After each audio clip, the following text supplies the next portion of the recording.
We want to welcome Karen Bryant to the podium to take the next step.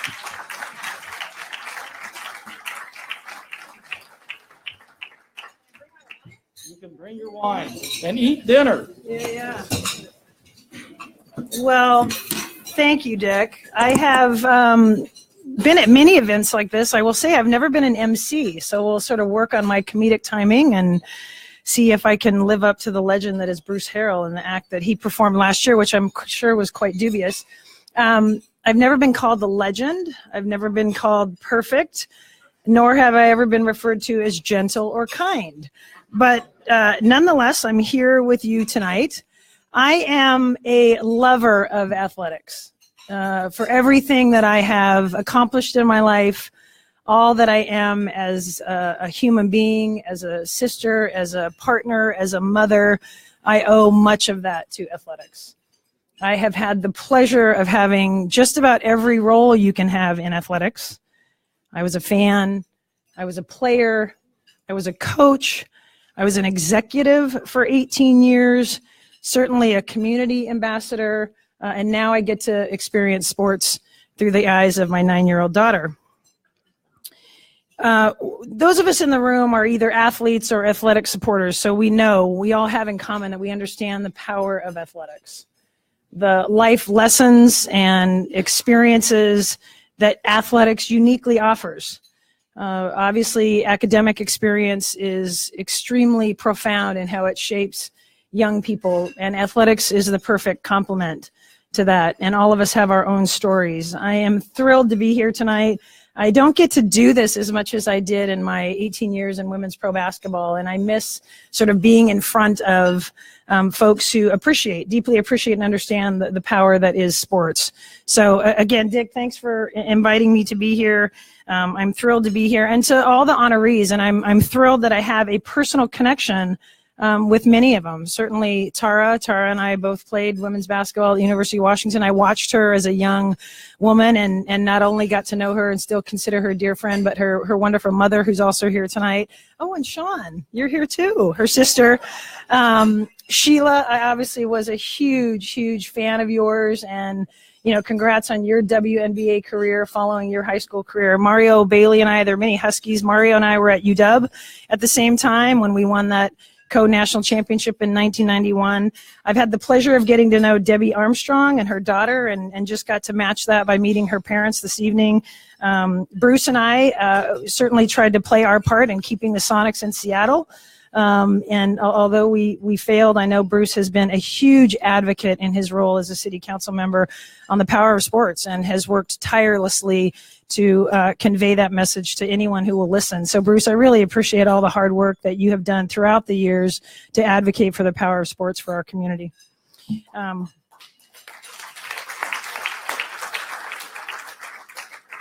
I now have the pleasure of calling to the stage our esteemed athletic director, Eric McCurdy.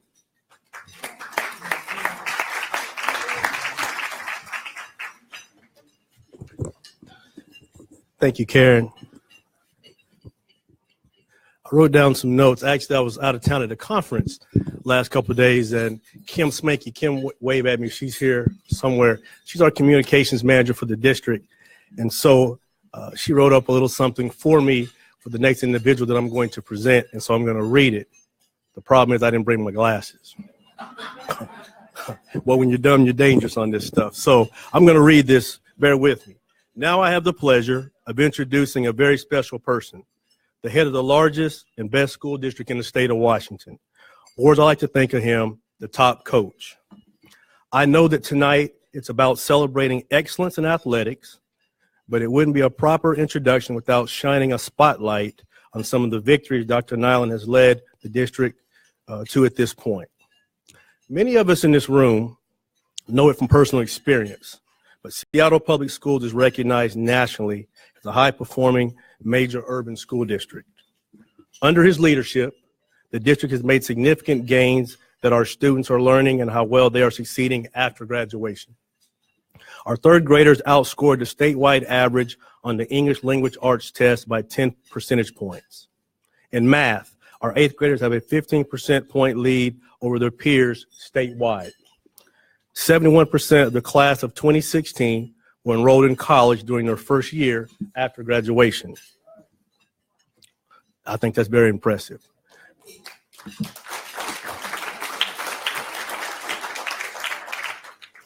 Dr. Nyland has put a full court press, I like that, Sminky, put a full court press on eliminating opportunity gaps for students of color. He has been willing to go to the mat for our kids.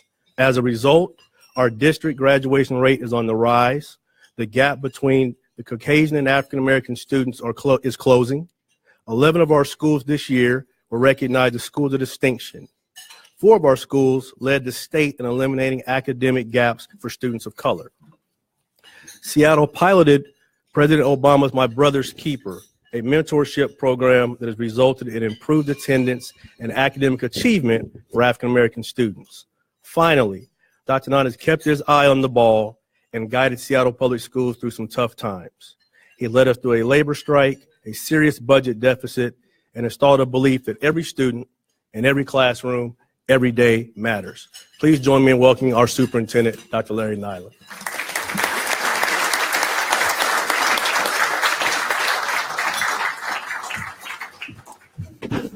Thank you, Eric. I would like to introduce our board members who are here tonight.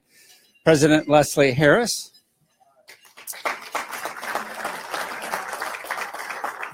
And Director Jill Geary. And thank you to our board for keeping their eye on the ball, keeping the focus on, as I say often, 4 goals, 4 years, student achievement. So thank you to them. Well, thank you all for being here tonight. Thank you to the committee who's done all of the heavy lifting for making tonight a wonderful event and occasion. As a graduate of Roosevelt High School, I didn't participate very much in sports, but certainly sports are an important part of the culture and climate and the shared memory of education. And so this is a trip down memory lane for me and many of you who have such a long history in Seattle schools. So thank you again to our honorees. Thank you for those who are here to join us in celebrating. And we're going to have a great evening.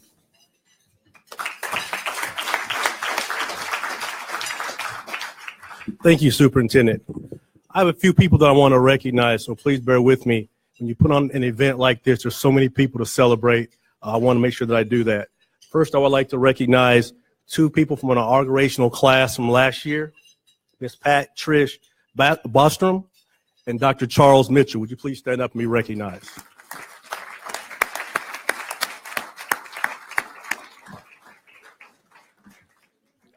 Also, would like to recognize the Hall of Fame committee. Would you please stand as well? Tara Davis, Pat McCarthy, Dr. Flip Herndon, Mary Ann Baker, Pat Bostrom, John Buller, Ernie Dunstan, Bob Flowers, Bruce Harrell, Dick Lee, Chip Lightham, Dan Rayleigh, Dr. Amy Singh, and Sue Verdine. Please recognize them as well.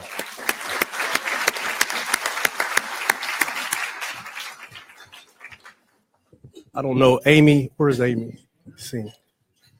Amy, please stand up again. As with our student athletes from each high school from the table that Amy has done twice. It's the 2nd year in a row she has sponsored a table for our student athletes. Would you please recognize Amy and our student athletes? There they are back over there. Please stand up.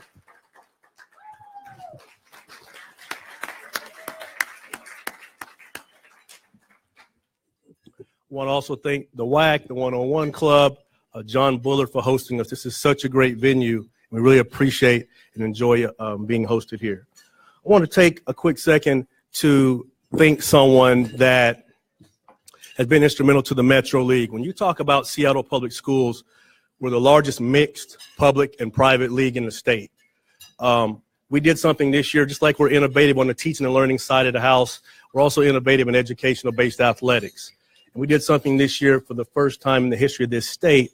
We mixed, usually we play publics on one side, private schools on the other, and we come together at the end and have the Metro Championships. Because of some of the serious challenges regarding football, Seattle Public Schools and the Metro League took a very big initiative this year and we mixed the public and private schools together for two reasons: for safety and competitive balance. The result of that was that 3 of the 4 teams that were in the semifinals of state this year were from our league. Rainier Beach, who were in the finals, who had never been. Garfield was in the semifinals, they had never been. And of course, O'Day High School won the championship. But this individual has been very instrumental in keeping the public and private schools together. He's a great friend. He doesn't like to be called on, but I'm going to embarrass him because he's a great guy. Please recognize Coach Monty Kohler from O'Day High School.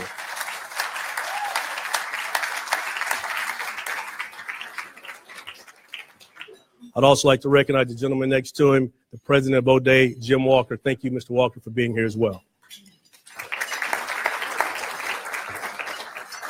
When you talk about the heavy lifting in our office that made this happen, there's a lot of people that were involved. I want to quickly just name those people because they're very important to me as part of our team. Tara Davis, Kalani, Stephanie are here. Would you please recognize them as well? And Travis. I would also say hello to a friend of mine, the head of the NAACP, the president, Mr. Gerald Hankerson.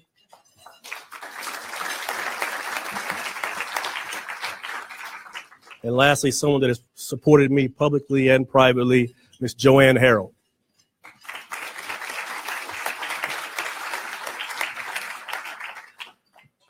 Dick Lee will come back up a little later and talk about our Hall of Fame and some of the things that we're asking you to participate in. But there's 2 areas that I wanted to quickly talk to you about that I think they're important. When you talk about educational-based athletics for Seattle Public Schools, one of the biggest challenges that we have are transportation costs. The district is focused on teaching and learning, and I see people in the building like Coach Kevin Wynkoop, and I call him Coach because he's a 3rd-generation Ballard product, but he also coached girls basketball there. I see John Halfaker. I call him Coach as well, as he is coaching our middle school program and still doing great things for us now. But we don't ever, for lack of better terms, want to take away the focus from the teaching and learning inside the buildings.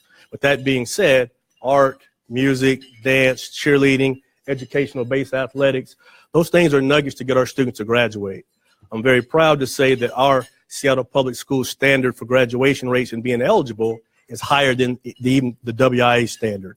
So with that being said, we use that as a vehicle and a nugget to move us and graduate our students. We need your support. And with the budget deficit that Dr. Nyland has been dealing with, and the school board, Director Harris, Gary, we need your support. So as Dick Lee comes up later on, please think about if there's a way that you can help our student athletes get to and from games. That would be very important to us. JG? The other thing that we have is our unified sports program. Our unified sports program is students with and without intellectual disabilities. Those are not the same students that play in our WIA programs. We're in all the high schools, about 9 of the middle schools, 7 of the elementaries, and we're also trying to get this program. We started and we've been doing well, but we had some challenges. When we first started the program 6 years ago, no one else in the state really had it. We were sponsored by the Seattle Sounders and the Special Olympics of Washington. If you know anything about the Special Olympics of Washington, they're a volunteer-based organization. And so what was happening is our coaches were coming in, they were with their parents, and then they were students, and then they were leaving as those kids moved on. Director Gary, our school board member, is very instrumental in our SPED program, as is Ms. Harris. She sat down with me and Tara Davis, who's over the Unified program, and I started telling her some of the challenges, and she asked me different questions. She didn't really say anything then. She came back about a week later, and her and her husband, Neil, wrote us a $25,000 check. Please give her a hand.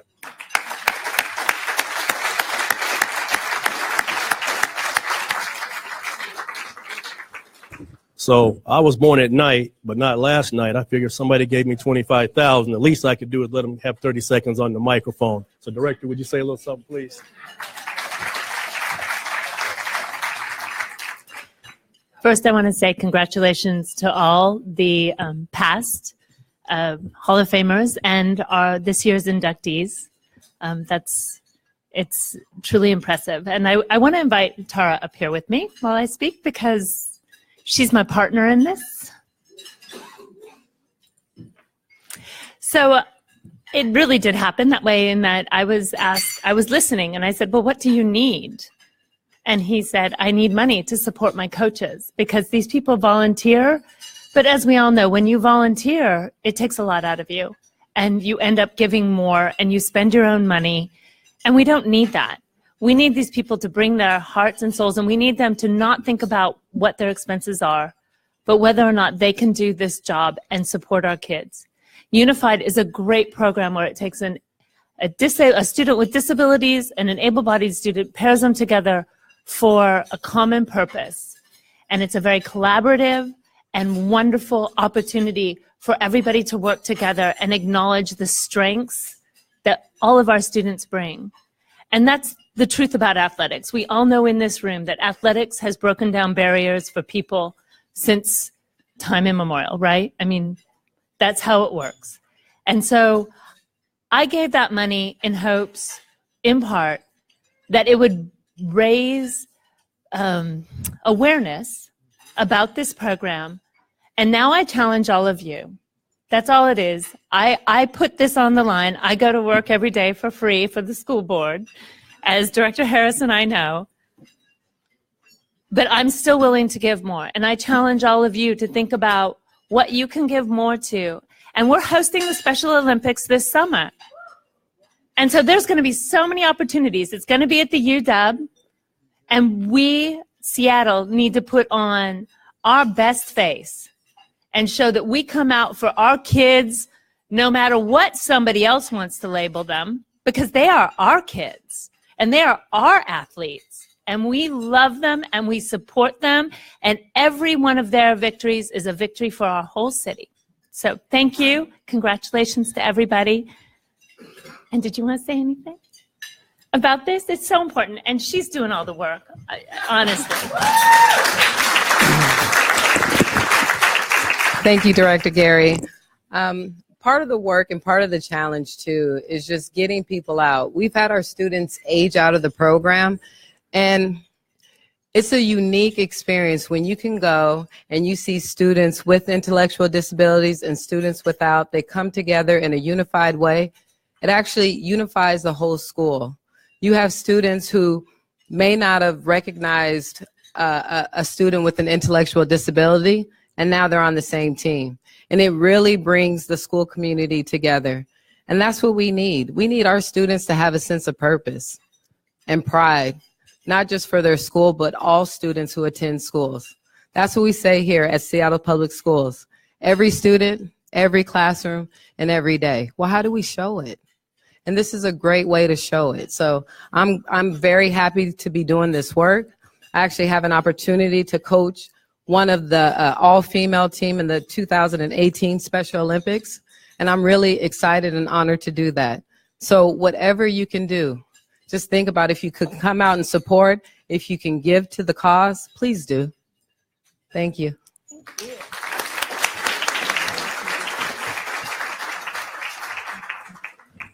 Thank you, TD and JG. That's urban vernacular for Tara Davis and Director Jill Gary. Moving on to something that we talked about as a staff at Seattle Public Schools this year about an award, a merit award, Barb Tortoise Merit Award. We've had many athletic directors come through here in 139 years that have been outstanding.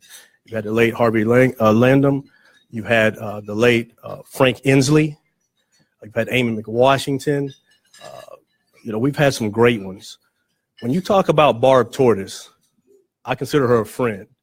I met her probably about 6 years ago, and she takes my calls. I work crazy hours. She takes it at 1 o'clock in the daytime, 1 o'clock in the morning, and I was whining about some issue that I was having, and she listened and let me talk. And at the end of the conversation, she said something very important. She said, "Eric, if we didn't have challenges, we wouldn't have jobs." So I hung the phone up and went to sleep. My point is, when you look at the history, and you please turn in your brochure and look at her history. I'm not going to read it word for word, but these are the things that I will tell you about her. Number one, she's the first female Seattle Public School District Athletic Director. She's the individual that ushered in Title IX, not just for Seattle Public Schools, but for the state of Washington. She's the only athletic director, and I'll try to give you a little history of how it works.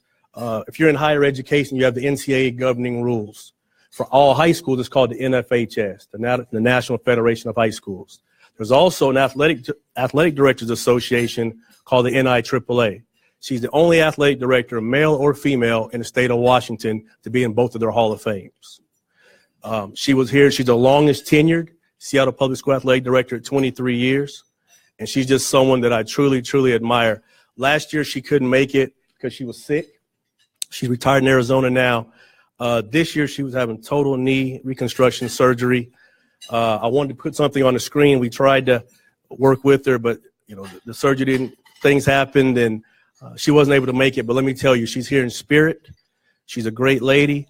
I'm a big fan, and I don't think there's a better person to receive the award on her behalf than Coach Al Hairston. Coach Al Hairston is a former Seattle Supersonic, former University of Washington assistant coach, Garfield legendary basketball coach, O'Day basketball coach, and former Seattle University coach. Please welcome Coach Al.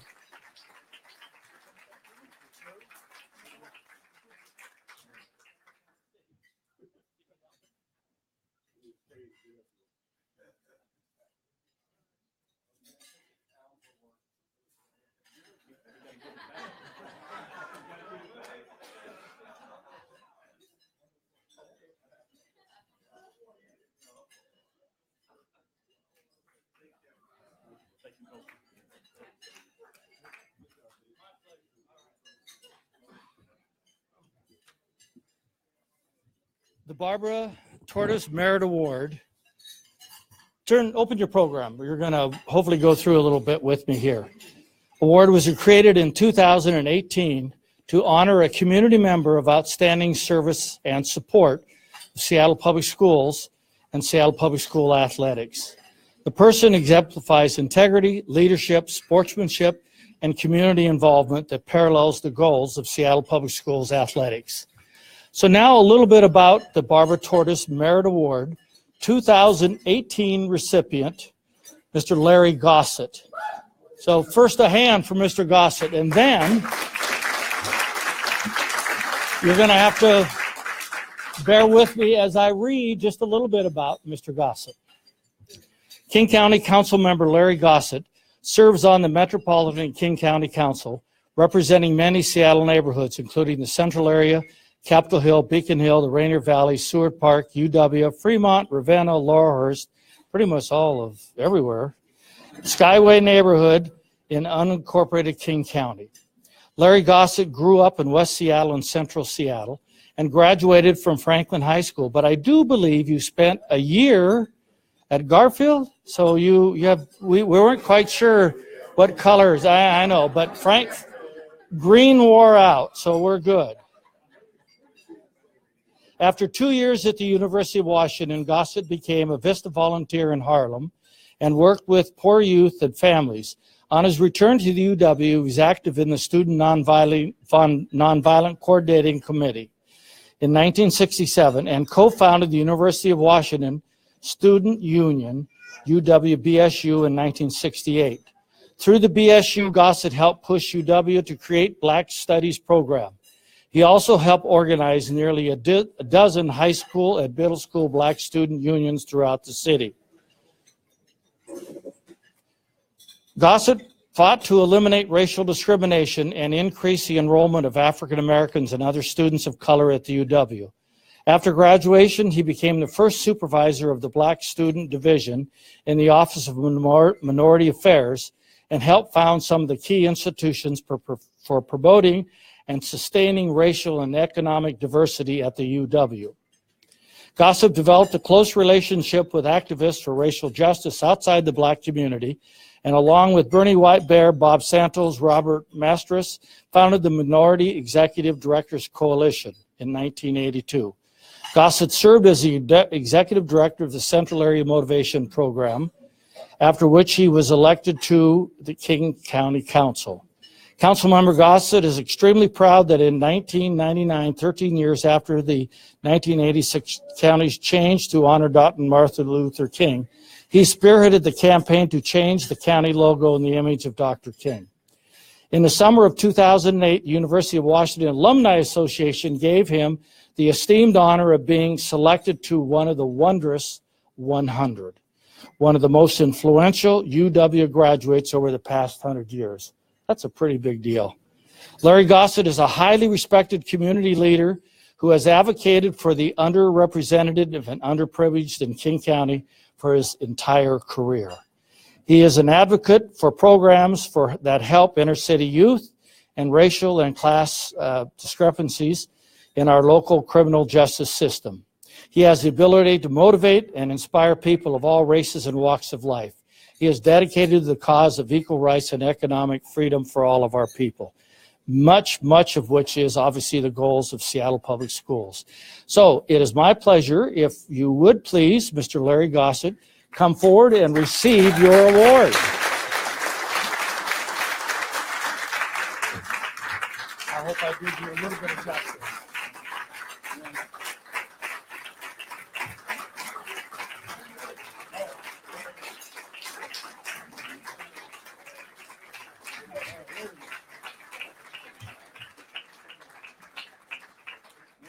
Say a few words here.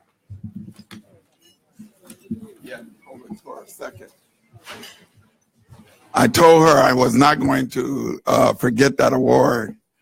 But when Eric first called me and said that I was going to get honored at this event where we honor our glorious and famed athletes, I was kind of nervous because the first time I met him, I said, yeah, I played sports in Seattle. And I played for 2 years at Franklin High School and 1 year on the third team at Garfield. But while I was at Franklin, I became Franklin's first high school All-American basketball player. But wait, I was stretching the truth a little bit. So I was hopeful he didn't run with that. I felt much better though when he said that I was going to be honored by being the first recipient of the Barbara Tortoise Merit Award. As he's already indicated, she was a brilliant leader in the Seattle Public Schools. She was the athletic director for 23 years, but she was also the first woman to ever become the chairperson of the Washington Interscholastic Athletic Association. Then she became the first person ever in 1985 to become the president of the National Interscholastic Athletic Association. And then finally, in 1976, she led the effort for Seattle to finally allow women under Title IX to play organized varsity sports. And I had a little partner then that was about 14, 15. She was happier than anybody I'd ever seen about this change. Her name, Joyce Walker, and she was going to the 9th grade at Garfield. And she became an All-American. So Barbara, let's give it up one more time for Barbara Tortoise. Finally, I'd like to introduce to you all my lovely wife of 44 years. I'm gonna have to stop telling people I'm 58 years old. And our youngest, you can't see her, our youngest granddaughter, Sunny Rain, who we had to bring with us today.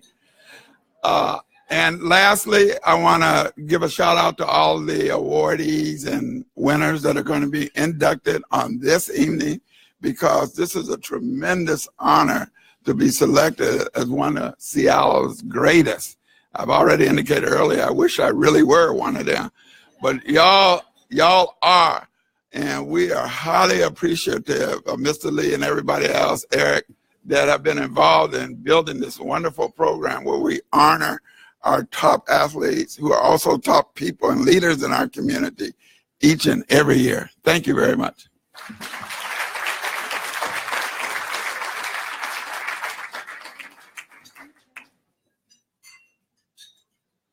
All right, on with the rest of the evening. Nothing like a Hall of Fame event to make you feel like an underachiever. I look forward to meeting Miss Tortoise someday, and congratulations, Councilmember Gossett, well deserved. And our next presenter is certainly no exception. For the first 4 awards, I want to invite to the podium Dr. Flip Herndon. Many of you may know Flip. I just had the pleasure of meeting him tonight. He's a native of Tacoma, ran track, cross country in high school and college, attended Whitman College, Harvard University, and then decided he wasn't done and went on to Rutgers and the University of Washington. So certainly his academic pedigree speaks for itself. He's 20-year career in education as a teacher and a building administrator, a central office administrator. I'm not sure what you haven't done, but also been a coach. And on top of all that, he's been married for 20 years and the proud father of 3 boys. Dr. Herndon.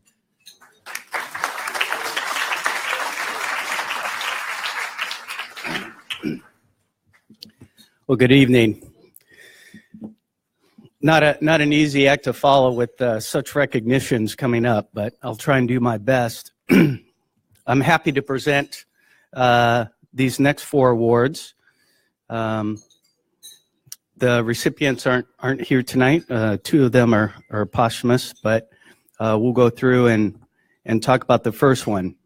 Don Coryell, Lincoln High School, 1943. So Don was a tennis player for the Lynx, the Lincoln Lynx, named All-City Football Honorable Mention as a quarterback. He also played for the University of Washington and professionally San Diego State University head coach for 12 years and coached 14 seasons in the NFL with the San Diego Chargers and the St. Louis Cardinals. If many of you followed the NFL during that time, you may know his offense as the Air Coryell. So he was quite the coach. Many of his players truly appreciated him as a coach and felt that they connected with him personally. That was what he was really known for on top of his winning ways. But you can see the other pieces in here. NFL Coach of the Year, 1974, and AFC Coach of the Year in 1979. The first coach to win 100 games in college and professional football. So our first honoree for tonight, Don Coryell. Let's give a round of applause.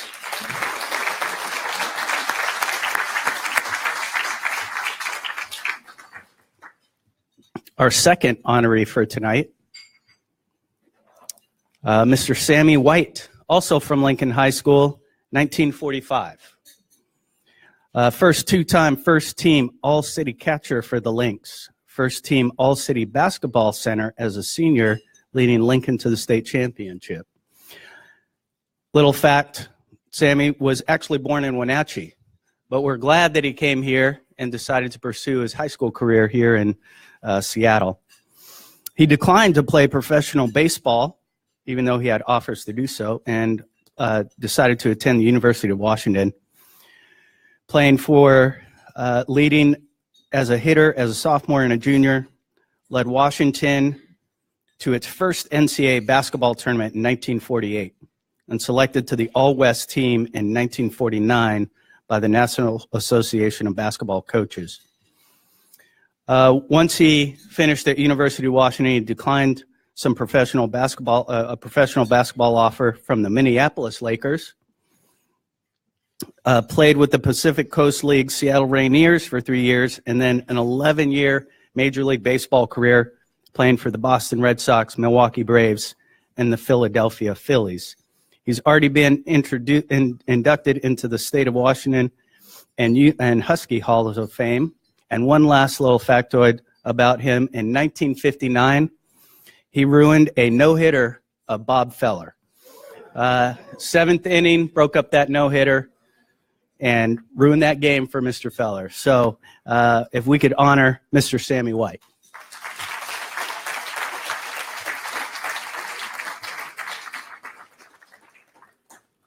So the first 2 were before my time in high school. The next 2 were after my time in high school. So the first of our honorees, Corey Dillon. So Corey named Parade Magazine's All-American and All-Metro running back. Named Metro League Player of the Year in 1992. An All-Metro outfielder selected by the San Diego Padres in the 1993 draft. Earned the College Sports Magazine's Junior College Offensive Back of the Year Award played one season for the University of Washington. I remember watching him out on that field. A 10-year career with the Cincinnati Bengals and the New England Patriots, earning 4 Pro Bowl selections. He's also a member of the 10,000-yard rush club for the NFL. Currently ranked 20th in the NFL's all-time rushing list, named Seattle Times top 25 greatest running backs in state history, and inducted into Dixie College Hall of Fame. Our third honoree for tonight, Corey Dillon.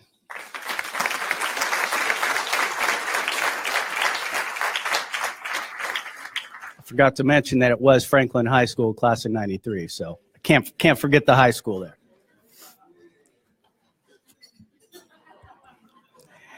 And our fourth honoree for tonight, a man still active in the NBA, which is why he's not here, Mr. Jamal Crawford, Rainier Beach, class of '99. He was a two-time All-Star basketball guard, led the Vikings to the 1998 state championship, named Parade Magazine's 1999 All-American, averaged 22.6 points per game as a senior. Back in the day, if I'm not mistaken, because I went to a couple of those too, that was when Kingdom was hosting those games. I was way up high, way up high. In college, point guard for one season at the University of Michigan. And professionally, currently playing with the Minnesota Timberwolves after 18 seasons in the NBA. 3-time recipient of the NBA's 6th Man of the Year award. By the way, that's the first time in NBA history that's been done. Has scored 50 or more points in a game for 3 professional teams. Jersey number 23 has been retired by Rainier Beach. And Rainier Beach's basketball gym, Crawford Court, is named in his honor. Our fourth honoree for tonight, Jamal Crawford.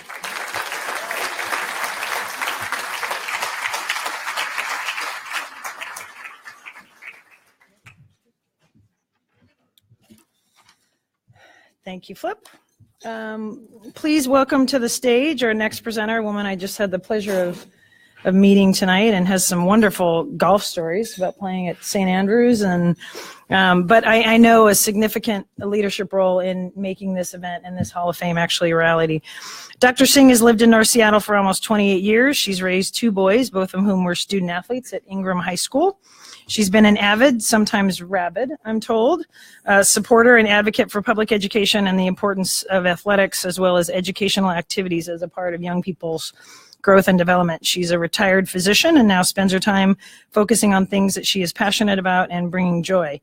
She's on the board of the directors for the Puget Sound Komen as one of the founders of the Ingram High School Booster Athletic Club, which is an independent parent-run organization. And as I said, she's also one of the charter members of Seattle Public Schools Athletic Hall of Fame Selection Committee, inducting the 2nd class tonight. Dr. Singh.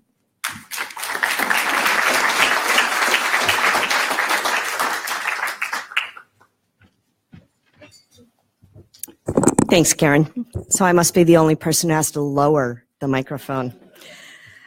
So it truly is an honor to do the presentation for the award for Debbie Armstrong tonight. This is an exciting night honoring the Olympic gold medal winner on the night after another American woman won the gold medal in the giant slalom and is poised, obviously, to win many more medals as the games proceed. In many ways, Debbie paved the way for U.S. women's ski program that brought a new athleticism and aggressive approach to racing that has resulted in the success of skiers like Julie Mancuso, Lindsey Vonn, and now Michaela Schifrin. Debbie was born in Salem, Oregon, but fortunately for us, she grew up in Seattle.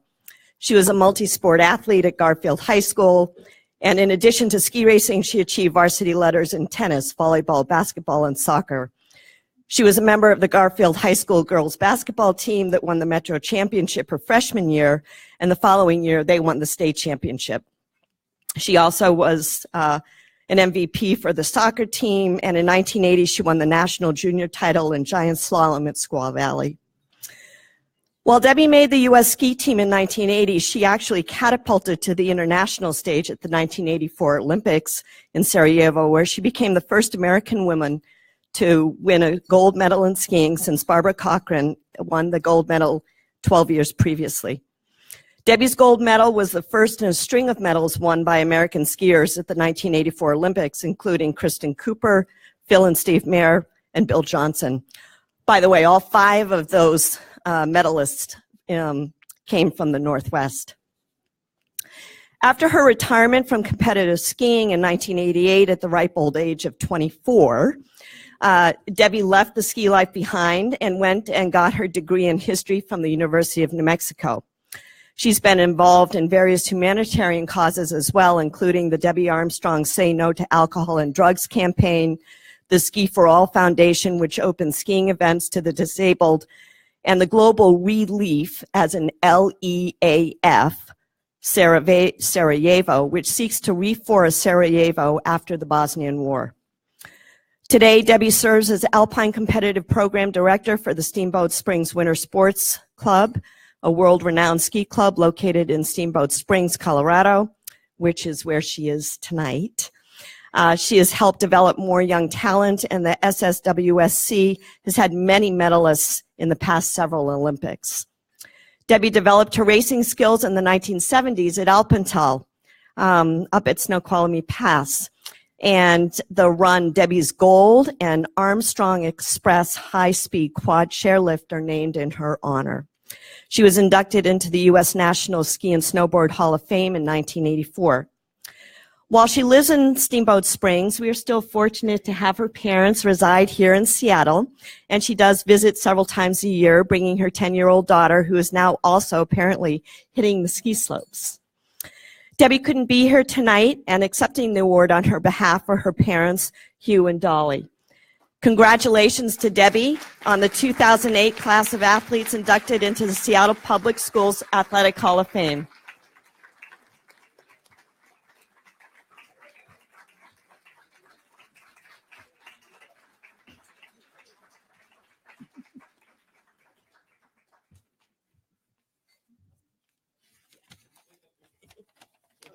Take a picture. Okay. Hugh, we're going to do the picture first. Okay, yeah.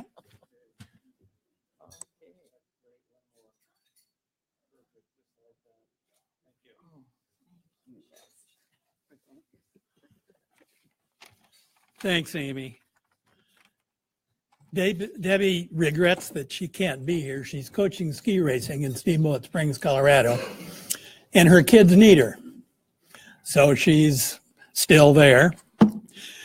She asked me to tell you that she feels tremendously honored to have been named to this Hall of Fame in its second year. The world knows Deb as a skier, but she prefers to think as herself as a multi-sport athlete. And certainly her sports career at Garfield reflects that. She made the Garfield women's varsity basketball team as a freshman, and in subsequent years lettered in soccer, tennis, and volleyball. Her second year in high school, her basketball coach felt that she needed to choose between basketball and ski racing, and she chose ski racing. Deb was a senior at Garfield in '81 when she won the Junior National Giant Slalom Championship and was named to the U.S. ski team. 3 years later, and 34 years ago yesterday, she won the Olympic gold medal in giant slalom in Sarajevo. Deb treasures her experiences in Garfield's sports programs and credits them with teaching her how to win, and even more importantly, how to lose without feeling like a failure. She truly wishes that she could be here with us all and enjoying this moment, but she's having fun where she is. Thank you. Thank you.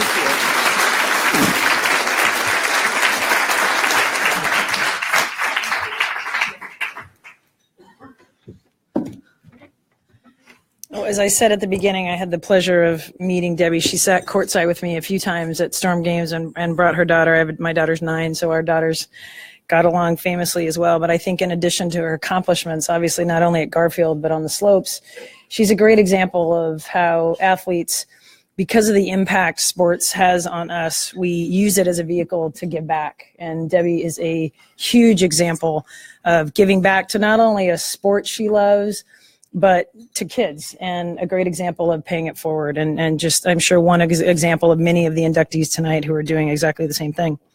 Our next presenter is the cousin of our next inductee. Regina Lambert is a former basketball player at Chief South from, should I say the years, Regina? Do you want me to? I'm not going to, yeah, exactly.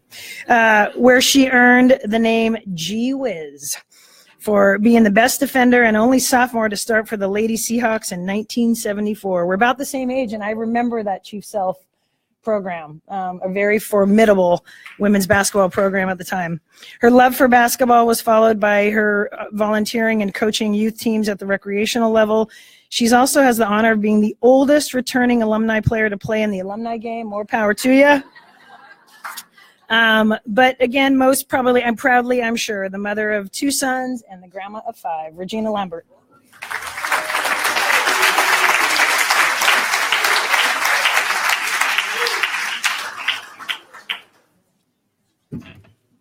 Amen. Thank you very much.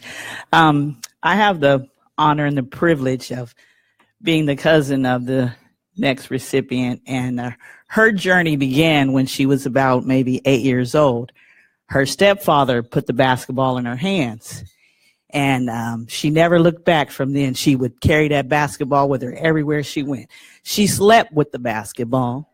Basketball was her life. And from then, I had the honor and the privilege of becoming her first basketball coach. And boy, was that a ride. I mean, she was the player. She was the youngest on the team, and she played up because the other girls couldn't play at the ability that she could play at.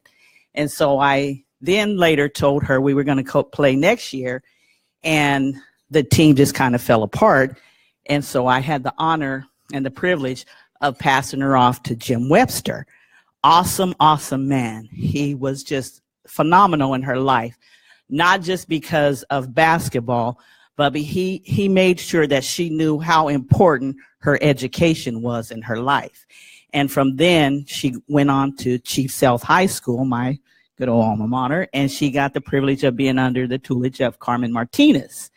And she did a good job with her there. And then later on, she went into the college field and she played with the Lady Bears. And I had the opportunity of being with her on some of her college recruits. And one of the best ones we went to was Georgia. And she got to meet her favorite female basketball player, Sadia Roundtree. And if you ever get a chance, watch Sadia Roundtree's videos, and you will definitely see Sheila Lambert in those videos. Amen. You know, and I just want to tell her how much I love her and I appreciate her. And she's, you know, like my daughter. And I just love her so much. And then she went on to be in that professional basketball. And I just want to thank you. And I just want to introduce you to 31 flavors of Sheila Lambert.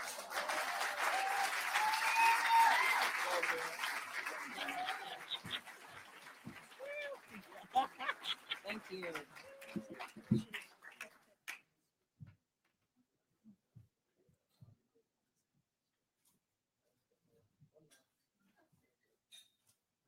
Thank you. Here, you want to take this back? Ooh, I get to hold it.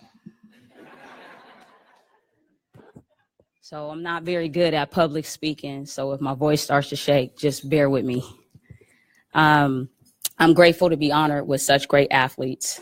First off, I want to thank everybody at my table for coming out and sharing this moment with me. Each and every one of you has been instrumental in my life through the good times and bad.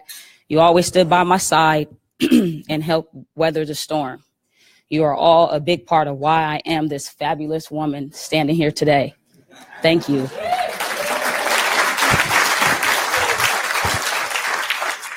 I grew up playing basketball with the fellas in my neighborhood, West Seattle, the old High Point to be exact. I used to get roughed up, scuffed up, and all the above. I would go home and sometimes cry, but that didn't stop my grind. I'll be right back out there the next day trying to figure out ways to maneuver around the court. I got stronger mentally and physically, but that didn't stop the bumps and bruises and sometimes even fist fights. I figured it was because I was the only girl out there playing, and don't no boy want to get beat by no girl, especially in front of their friends. Each day that passed, they got rougher and tougher. I got smarter, fearless, and relentless. I got older, and all the guys I grew up playing with are still around, representing, cheering, and rooting me on. I then realized the reason why they put me through all that wasn't because I was a girl, but because I was actually pretty good. I want to thank all my fellas for all the great memories and all the battle wounds. I developed a little thing called grit. It molded me into a player that now is being inducted into our second Hall of Fame. Thank you. Thank you.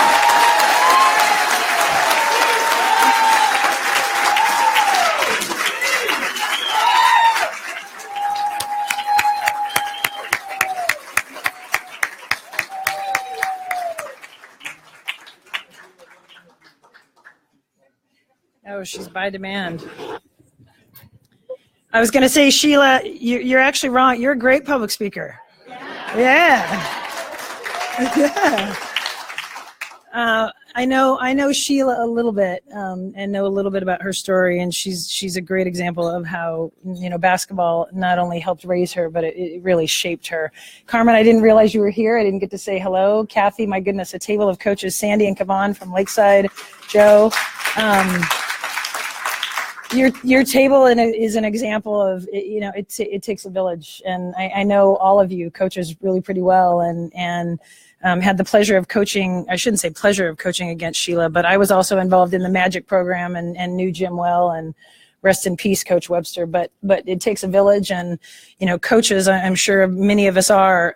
What an opportunity to give back to young people, and especially women. So kudos to all the coaches who have impacted all these athletes in so many profound ways. Okay, Mr. Lee, I think you're back up for the next inductee.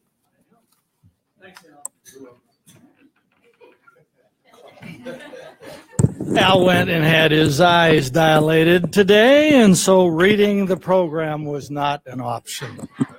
So anyway, thank you, Al. So it is my privilege to please turn to your program so I can talk just a little bit about Mr. Carl Ervin. High school, named two-time All-State, All-Metro first-team point guard. Led Cleveland to 2 back-to-back state championships. Eagles 76 squad voted team of the 20th century by coaches and sports writers and named the finest prep basketball team in state history by the Seattle Times. In college, he's 4-year starter for Seattle University, named all-conference and team captain senior year, ranked one of the Red Hawks' all-time assist leaders. Professional, drafted by the Seattle Supersonics in 1980. Played 2 seasons with the Alberta Dusters of the Continental Basketball Association, the CBA. He was an assistant basketball coach at Seattle University for 10 years, and he was inducted into the Seattle University Hall of Fame. I know personally a gentleman by the name of Bill Maynard was principal at Cleveland High School at the time, I think, when the Fab Three were playing there. And Bill would really like to have been here tonight, but he sends his best. He also sent a little money along, so I want to thank him for that. But to accept the award on the behalf of the family is Mr. Bill Ellaby. So if you would please come forward.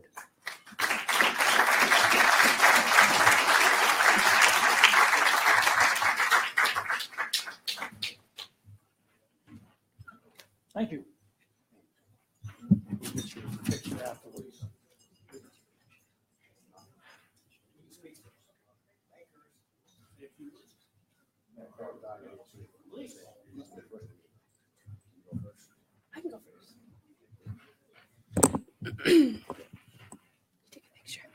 We're definitely gonna be longer than 4 minutes. So hey, people went before. You didn't go. It's our turn. We're gonna go. We're gonna do it right. Well, before Bill starts to speak, I just want to say that I know my dad would have been so grateful to accept this award, and I think it's great that all these people are being honored for the legacies that they've left behind.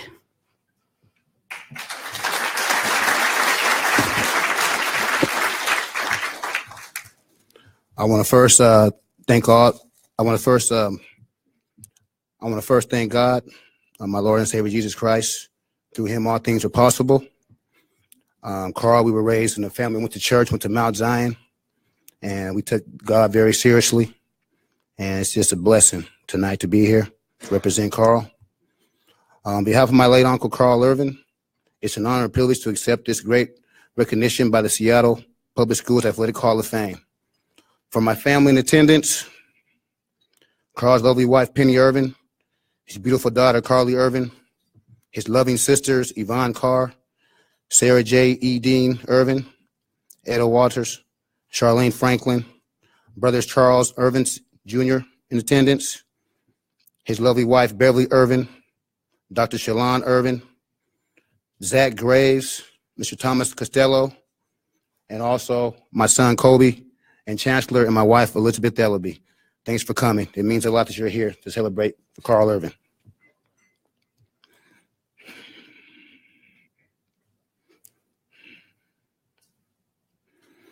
We would like to sincerely thank that Seattle Public Schools Athletic Hall of Fame for this honor. Our family is overcome with emotion and have so much gratitude to the Athletic Hall of Fame committee for this honor. Mr. McGurty, you know what you've done for me personally, and I really appreciate what you're doing for these kids and for my family, giving Carl this honor. But this is the pinnacle award for Carl. Carl loved the Metro League in Cleveland High School. He coached in the Metro League as well with Coach Al Harrison and Jojo Buchanan and Steve Hawes. They were called the Dream Team. Carl really enjoyed those times. As a child, I spent many days and nights living with Carl at Graham's house on Beacon Hill. I tagged behind Carl and mimicked everything he did. He had the greatest jump shot I ever seen and the greatest court vision. His nickname was Court Wizard, something I put in the back of my jersey when I played at Garfield High School. Me and Carl would often watch basketball all day long, and he would break down all the statistics of all the players, the coaches, even the referees. He was a basketball encyclopedia. Carl had a Georgia White poster on his wall. That's who he played for. That was his favorite player, number 10. Carl was selected to the Team of the Century. I couldn't be up here if I didn't talk about Team of the Century because there's two guys here, Jojo Rodriguez and Coach Al Harrison, my coaches at Garfield, who said they were the best. We'll first start for their point that, yes, they did beat Carl as a sophomore in 1974. They went out to a 25-0 run and ended up beating them 80-35. But that lesson taught Carl to be tougher and a better player. So as you see, for the next 2 years, they won 2 state championships and had 1 loss.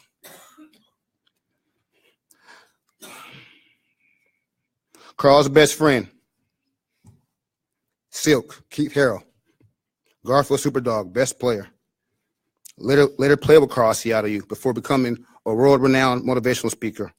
Carl would often say that Keith Harrell and Clint Richardson, O'Day High School, 33 points a game were the best players of his time. Keith, Carl, Clint, and Juwan would all play together at Seattle University. They all wanted to play with Carl. He was unselfish, a great player, but he was a better person. He had the greatest attitude. Carl brought all his friends together with laughter, food, and fun. We would be at Graham's house all day playing basketball. In the summer before Carl's senior year, Carl played with a guy by the name of Steve Matson. They played in the summer all-star team that went to Cincinnati. Carl, Juwan, Odom, James Woods, they all played for the national championship in Cincinnati. They lost to Albert King of Menard King of New York City. They took second place. Both were future NBA players.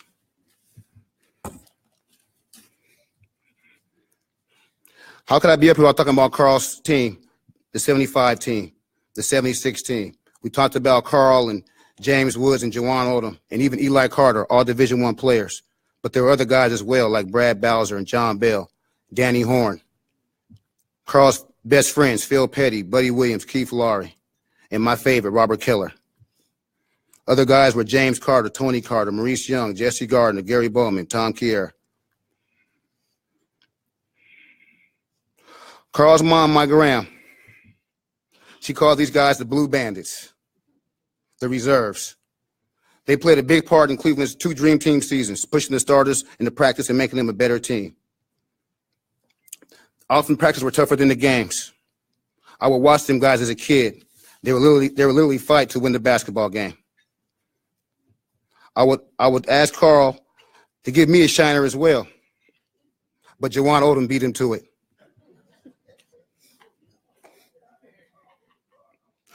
Graham would often make spaghetti and sweet potato pie, and Carl and the boys would eat it all day long. Graham, Betty Woods, they would sometimes argue who had the best food, but Carl would always say Graham won, and James would say no, and they would start wrestling in the backyard. Carl was loved by everybody. He was such a great guy.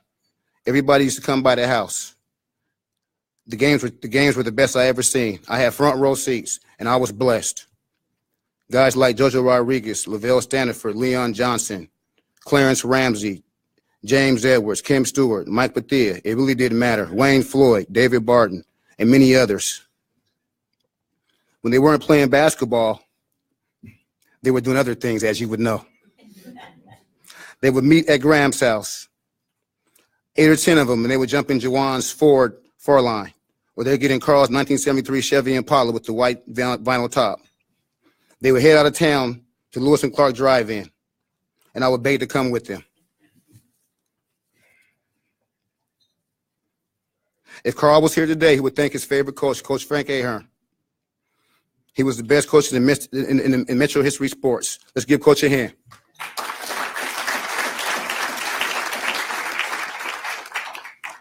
Coach Ahern was a stickler for fundamentals and would drill Carl and the boys for hours at a time. He was a PE teacher at Asa Mercer, where they went 88-1 with Coach Mel Williams and Jim Taylor. Coach Ahern took me under his wing as well at Garfield. I think he and Coach Al took a special interest in me because of Carl. I was blessed, and I was determined not to let them down.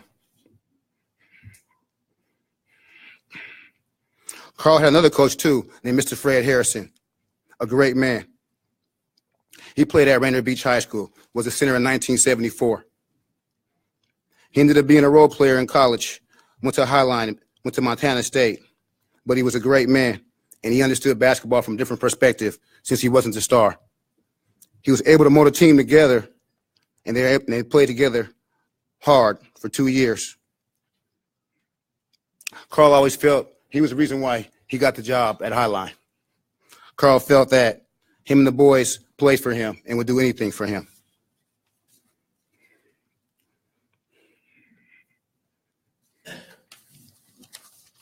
Last thing I want to talk about, I see Mr. Lee walking towards me, is the shot. The shot. The shot became Carl's highlight. The play defined his poise and cemented his legacy in high school basketball for Washington State. They were playing Lincoln-Tacoma. Lincoln-Tacoma had beat them the first time. And Carl, that was the only loss in his career. So they played him the second game of the season. So Carl had a chance to play him again. And they had 7 seconds left on the clock, and they were down by 1 point. And they had a play that Carl called, and he had his fist up. And that was a play that Eli Carter would come to the pick for the pick and roll on the right side. And he set the pick. Carl came, and he made the shot. Carl said, quote, "I knew it was going in. I couldn't really believe it. You know what I'm saying? But I just knew it was going in. I'm not shocked." When Carl made the shot in the Seattle Coliseum with 12,000 fans screaming, everybody was jumping up and down. I looked at my Aunt Sarah, who took me to a lot of games as a kid at Cleveland, and I said, "What's the big deal? I've seen Carl make that shot 1,000 times." To Carl's daughter, Carly, to my son, Kobe, if Carl was here, he'd tell you guys it'd be great. He would tell you to believe like he believed in his last shot. He would tell you that you can do anything if you decide to put your heart and mind to it. If Carl was here, he would tell his family that he loved you guys for everything you've done for him. He would tell his wife, Penny, he loves you and thanks for being strong. He would tell his brother, Charles, I'm still mad at you because you put that bee in my room and you knew I was allergic. To the committee, once again, thank you. To Coach Al Harrison, Coach Jojo Rodriguez, thank you. I love you guys.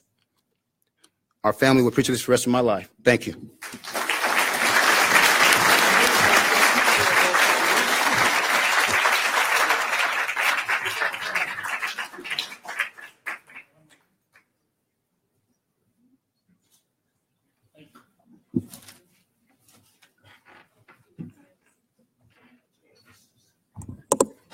Very thoughtful tribute to your Uncle Bill. I'm sure that wasn't easy, and I think we're all clearly, though we didn't know, many of us didn't know Carl, were extremely touched by your family's loss.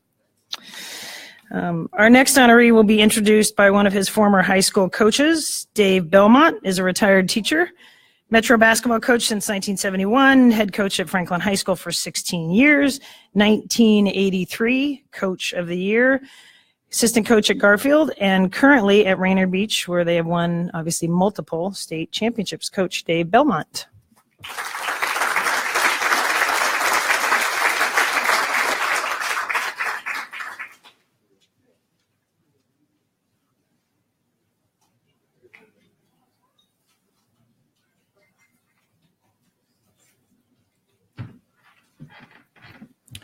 Actually, it's Belmonte. Yeah. That's okay. I have the pleasure to introduce to you Mario Bailey, obviously. I met him 32 years ago. He was a young sophomore at Franklin High School. And I obviously someone that a lot of people have been talking about, very talented. That was in 1986. 2 years later, he led Franklin High School to the basketball championship and the football championship, and he was also all-city in both sports, which is unusual, to say the least. At that time, as all of you know, he was heavily recruited to University of Washington. Interesting story I could tell you, because coaches oftentimes list their players a little bigger than they should be. The UW coach, the famed UW coach, asked me point blank, was he as tall as I was listing him? And I said, if you take everything into consideration, his hands, his speed, his intelligence, he's probably around 6 feet tall. 2 years later, that famed coach said, Belmonte, you're wrong. He's about 6'2". Well, 3 years after 1988 at Franklin, he led the Huskies to a championship, a national championship. He was also an All-American. And I think all of you can remember one of his famous pictures, that Heisman stance in the end zone, which is well represented in Sports Illustrated. Then he went on and played in every league that had an L in it, the NFL, the CFL, the AFL, the XFL, and he also played in the NFL in Europe, where he became very famous in Germany. After he finally finished all of that L business, he came home and did something special, finished his degree, something his mother wanted him to do. And then he did something else special. He helped Franklin football at the time when it really needed it, and coached them for a while, brought them back to life. So the awards the trophies, everything that he's received are memorable. What do I remember him about? I remember him helping his teammates, the football players who were struggling in school, and he helped them. The basketball players who didn't play that much, and he encouraged them. The coaches who weren't that good, and he helped them. He's really a special person, and I can tell you that he made it because he had a little bit of talent. He had a little bit of coaching, but the main reason he made it is he has a terrific mother. And his mother is the reason that he made it, and she really should be awarded tonight more than Mario.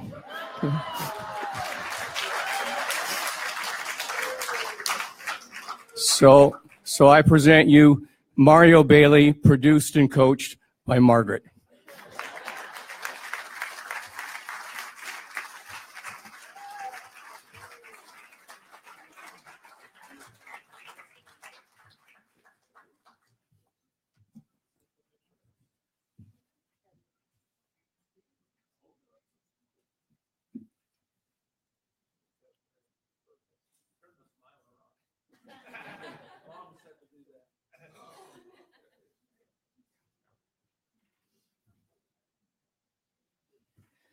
He took my speech. Half the stuff he said I was about to say.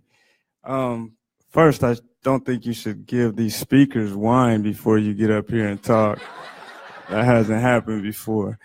But I first like to thank my coach. I was able to call him. I left high school in '88, but I was able just to call him real fast once I heard about it. And he said, yes, for you to be able to call your high school basketball coach 30 years later, and he's right on the spot.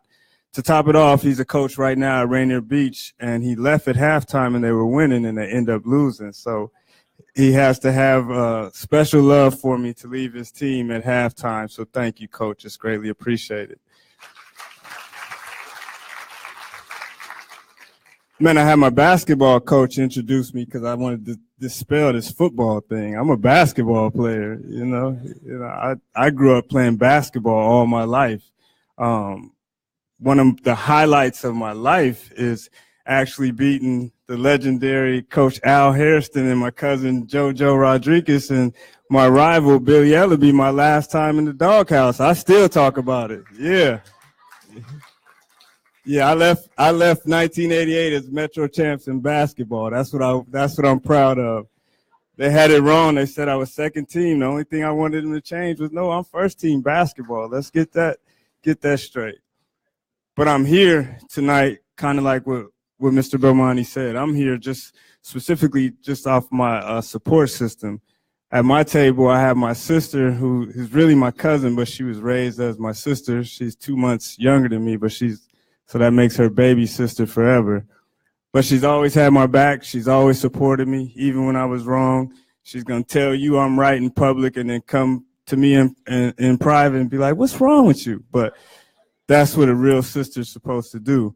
My auntie, she's like a second mother to me. I was pretty much raised by all women. She took good care of me and took some of the heat off me when my mom was really seriously on me. So thank you, auntie. It's greatly appreciated. My big brother is here. I was recently inducted to the UW Hall of Fame a few years ago, and he wasn't there. But I was raised, I'm the baby, and I guess I'll be the baby forever. I was raised as a guy that would never play football, wasn't tough enough. I'm that guy. But my brother mercilessly tortured me, beat me up, but he never let anybody else beat me up. Only he could beat me up. He taught me how to tie my shoe. He let me play basketball. I always wanted to do the hook shot. He let me get my hook shot. He let me get my banker. He taught me how to do most of everything that a man's supposed to teach you. So I can't go without thanking my big brother, William. I don't know where, there he is. There he is.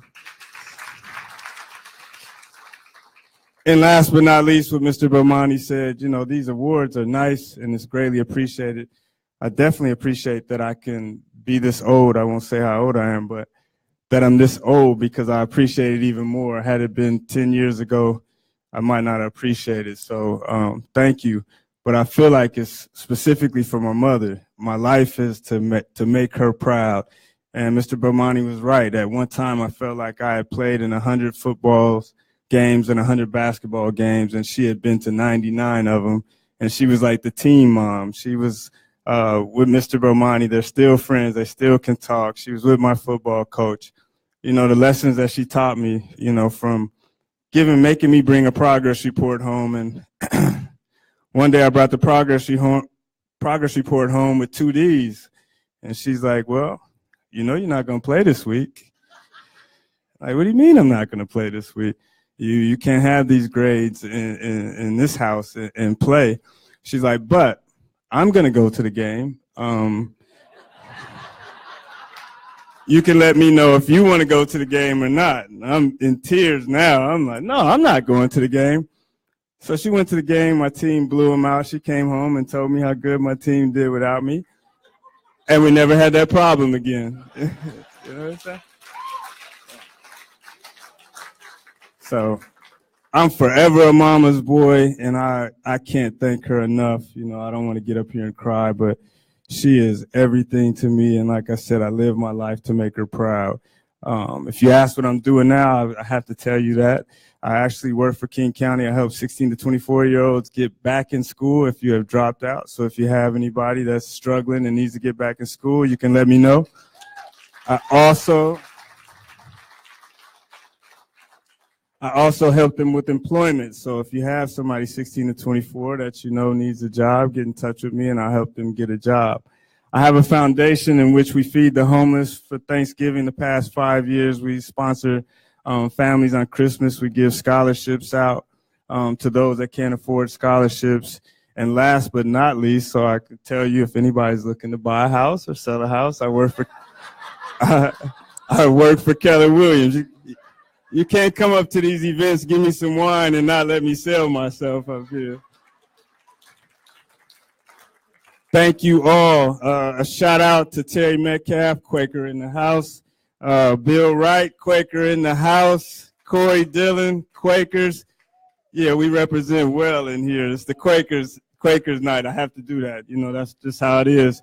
But an extra special shout out to Jamal Crawford. I've never seen somebody give so much back to the community, and that's what it's all about. Thank you.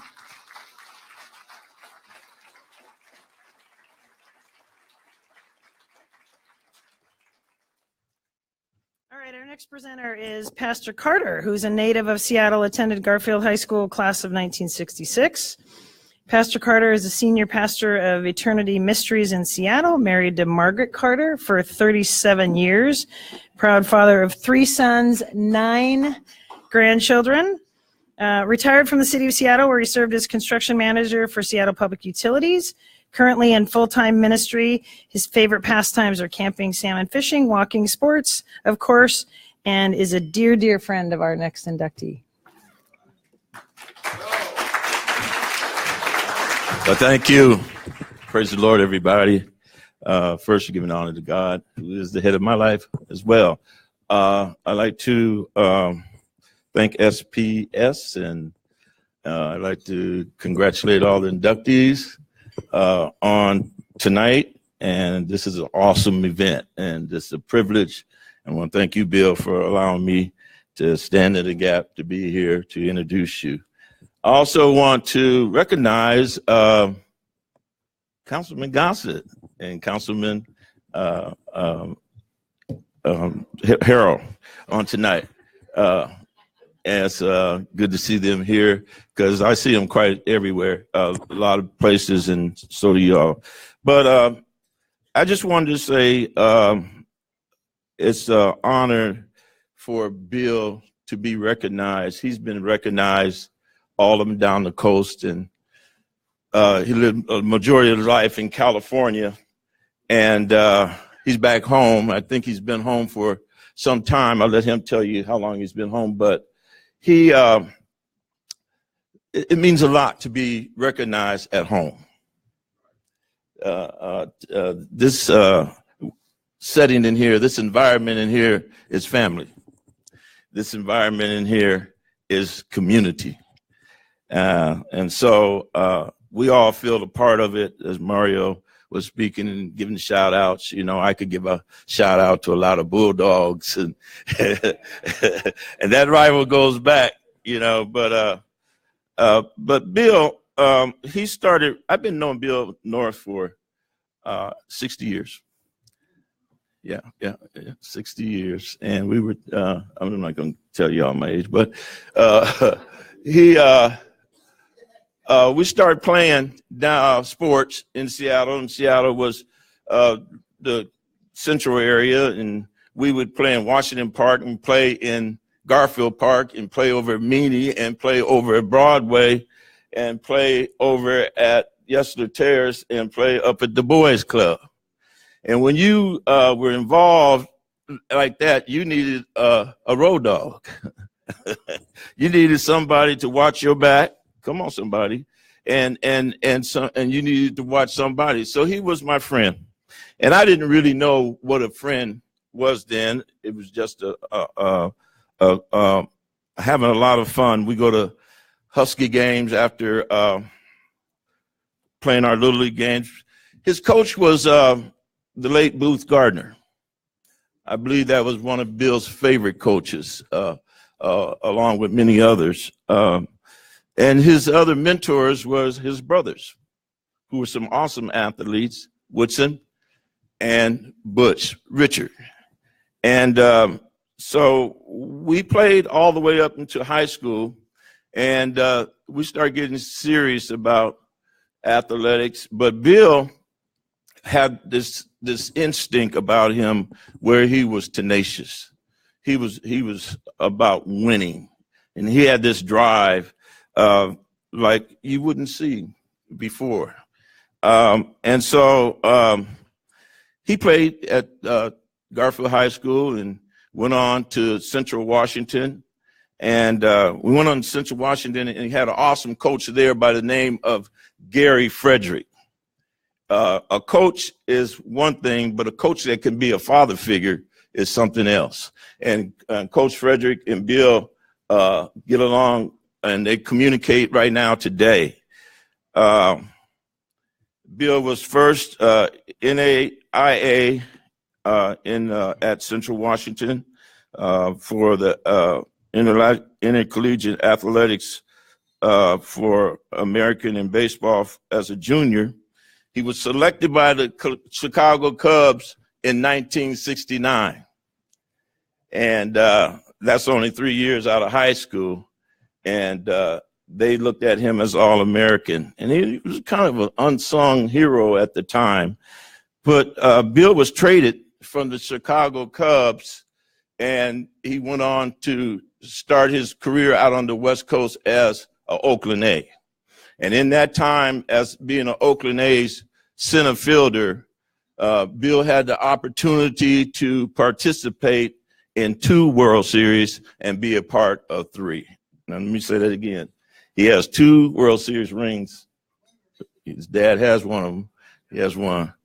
And they were winners. Thank you, Woodson. And he was on a team that played for 3, had 3. And that's an awesome accomplishment. He went on to play with the Los Angeles Dodgers and San Francisco Giants. He was the first player when he was with Oakland to be a designated hitter. For some of you that can go back and remember when designated hitter and even designated running came in. And speaking of running, Bill was American League base running leader, champion for 2 seasons. He went head to head with Lou Brock and then Ricky Henderson and names such as that. And so he was a 2-time World Series. He indicated that in those World Series he was award winner, recipients of some of the plaques after the game. So Bill was a very generous person all throughout all of his athletic career. He's always stayed in touch with his community. He's one of the biggest givers that I've known. I've been around the athletic field for a while. But last and least, I'd like to say that Bill loves kids. He loves children.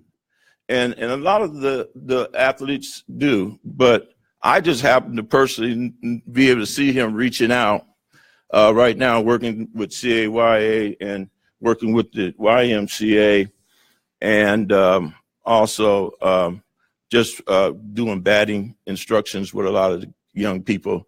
And he just spends his time with those young people. And so I'm not going to take up any more of his time. Without further ado, I'd like to present to some and introduce to others William A. North, better known as Bill North.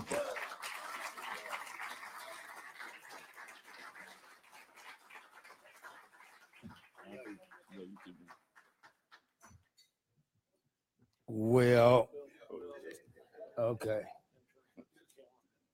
What camera? Oh, this one?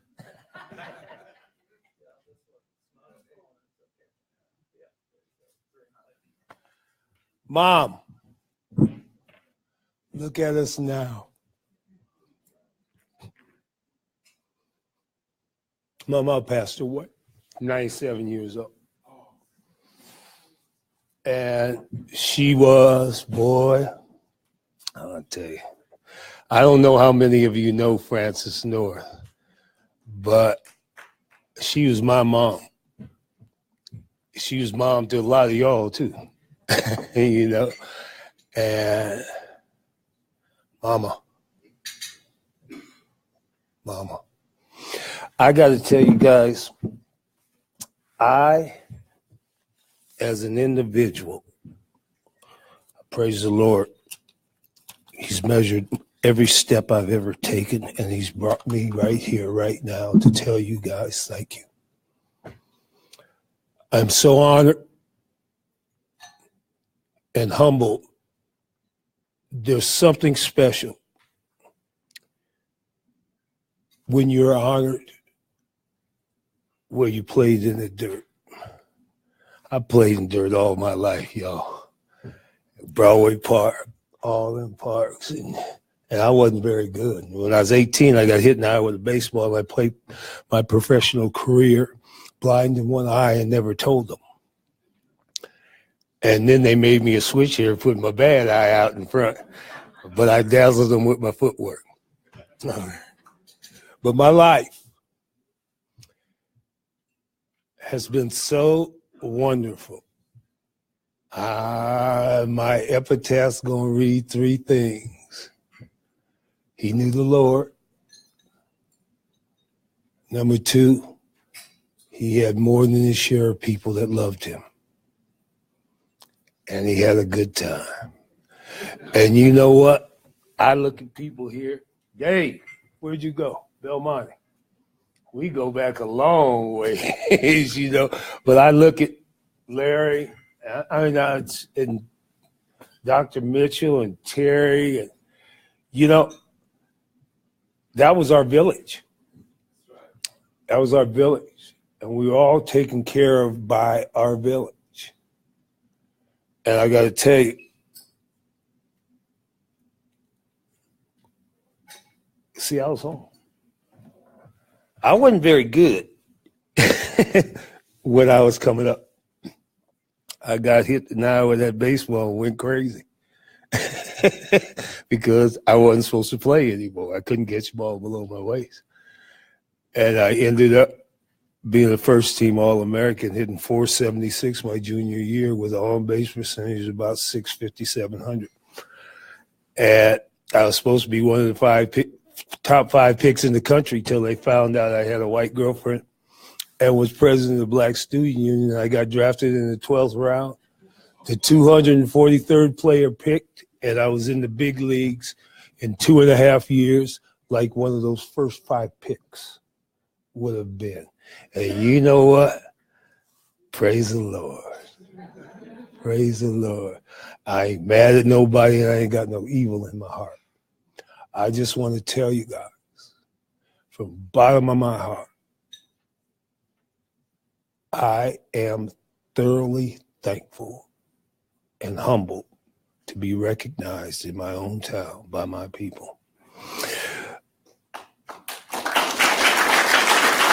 Hold up. I got two things to tell you, though. When I was 10 years old, Yankees and the Braves was playing in the World Series. That was Hank Aaron and Mickey Mantle. Them was my guys. And I said, I want to play in the World Series. Now, tell me about the Lord. Now, I got to tell you something. I wouldn't have been anything in life. There's a bunch of you that I can hand that out to, but I got family over there. When they talk about brothers, my brothers used to get up in the morning, eat cornflakes, and kick me in my butt. Okay, that made me tough. But I got my family over there and my friends. And I just want to tell you guys, honestly, I thank you for every moment that you've given me, and I wouldn't be anything without you. And you all had a part in my success, and I appreciate you. And to the rest of you, as Pastor Carter mentioned, kids. That saying, it takes a village to raise a child, also has a second phase to it. It says if the village doesn't raise the child will grow up and come back and burn the village down. Think about that. We have an opportunity to do for kids. And I believe early childhood development, childhood adversity are very important to me. But I believe every child deserves a chance. And if you get a chance, rub a kid's head other than your own and tell him you love him. Thank you very much.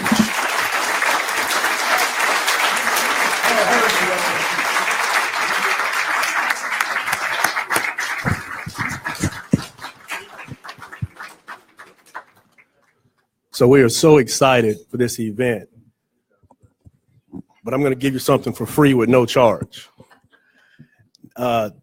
The people that are announcing the inductees, we need to move a little bit quicker, else the whackers are going to start charging me money. So I'm not trying to be funny. I'm just saying this is a great event, but it's dragging on just a little bit, and the inductee people are going on. I want to make sure that the people that have a chance to speak need to speak, but we need to move on. So let me get out of the way and start. And let me start the process for everybody else. So thank you. All right, along those lines, he needs no introduction. John Buller came from Omaha, Nebraska to play for UW. He was a teammate of the next inductee. John is very involved in our community, currently the executive director of the 101 Club, which supports this event. He's also a member of the Hall of Fame Selection Committee and was also, probably most notably for this group, was highly involved in bringing Eric McCurdy to Seattle Public Schools Athletics. John. Thank you. It is a pleasure to induct a friend. And George Ervin was truly a friend. I'll give a couple of really quick stories, but you got to remember, I don't think he led the city 2 years All-City, leading scorer at the UW, still number 7 on the scoring list. Basically, went in to play ABA ball, Julius Erving. Ended up for 25 years being a general manager and a coach for pro basketball. Came back here about 4 or 5 years ago, and what a pleasure it was to spend some time with him. He passed last year, and it's a sad story for all of us. But I got to tell you just a couple of quick things that I think indicate, kind of talk about George. As end of my freshman year, we've had freshman ball, and the coach asked me to go pick this kid up from Ballard. And I think I got it because I had a car. So I picked up George to take him to this weekend visit to the University of Washington. And, you know, as that goes, you walk around campus and you look at things. And usually the biggest deal was you had a pickup basketball game with the players that were on scholarship and then these recruits. And that's when I learned that George was incredibly competitive and a really good shooter. He could shoot a basketball as well as anybody I've ever seen. In fact, one of the things that is not on your statement is that George still owns the percentage rule. Highest percent of making shots. And remember, there was no three-point line and no dumping. Dumping, that's cool. Dumping. I think it's called, hitting the dunking, I think is the right word. Anyway, George only shot shots between 12 feet and 18 feet. He didn't have a three-point line, and he's still number 7 in the all-time scoring list. And I watched a game where he went 12 for 12. So it was an amazing thing to watch. But what was really funny is how competitive it was and how he kept that game in charge. So if he had a three-point line, I'm sure he would be his point total would have been amazing. The last story I'll tell you is that a couple of years ago, Steve Haas and I went out to play golf with George. He lived on the other side of the water, and basically we drove over, and I tell you, his competitiveness still is around, and hitting a golf ball became kind of like a shot. So he really was enjoying the fact that myself and Steve Haas were looking really stupid playing golf. With that, it's a pleasure to bring up his son, Jamie, who's going to accept the award for George Ervin.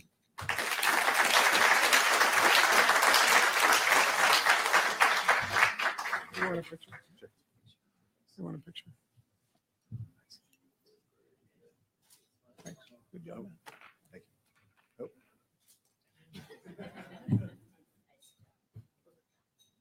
you. First off, Mario, I don't know where you are, but you weren't kidding about that wine.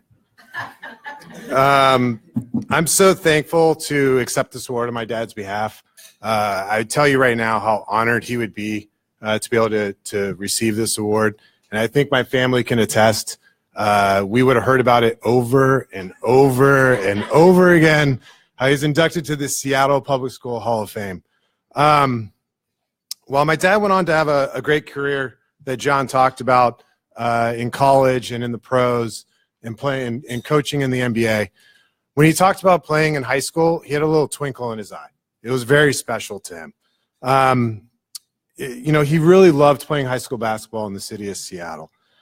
Just last year, and we're talking 50 years after his playing days in high school, he could still tell me what the scouting report was on this small forward from Roosevelt High School, or how many points a game he scored his junior year in high school, or, that game-winning shot, or whatever that may be. And come to think of it, he didn't talk about his defense or his passing, or so as John's point, he was quite the black hole. I think it was a couple years ago he got inducted to the Ballard Hall of Fame, and his actual old coach, Coach Goldstein, showed up, who was well into his 90 years of age. And I got a chance to meet him, and they were still friends to this day, and had such an impact on his life. And I think, even at the same time, over the years, I've gotten to meet his old high school teammates, and he used to tell stories about how when he was a freshman, some of the older guys would take him underneath his wing and really mentored him, right? And I think, one of the things that he always reflected on that is how much of an impact it had on his life, and what it did from a mentorship perspective on him becoming the man that he was. So I think, from a high school perspective, it was something that he was truly blessed to play basketball here. And I can't thank you enough for this honor. And I think if he was standing here today, he would be very humbled by the other recipients in the room, and how tremendous, not only just athletes they are, but tremendous people. So on that note, thank you guys.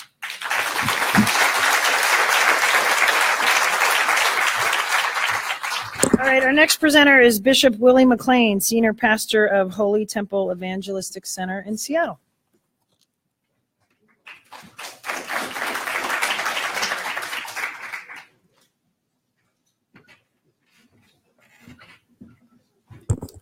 Thank you for having me on this evening. It's an honor and a privilege to be before you to introduce the next inductee.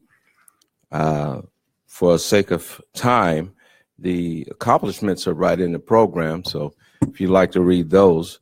But I would like to pick it up after football. First of all, I'd like to say I've been knowing Terry for over 50 years. And we were in the community together growing up as young athletes.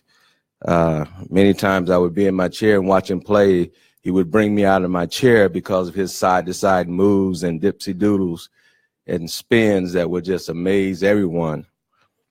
He has been not only a student of the game, but he's been an expert in his professional field.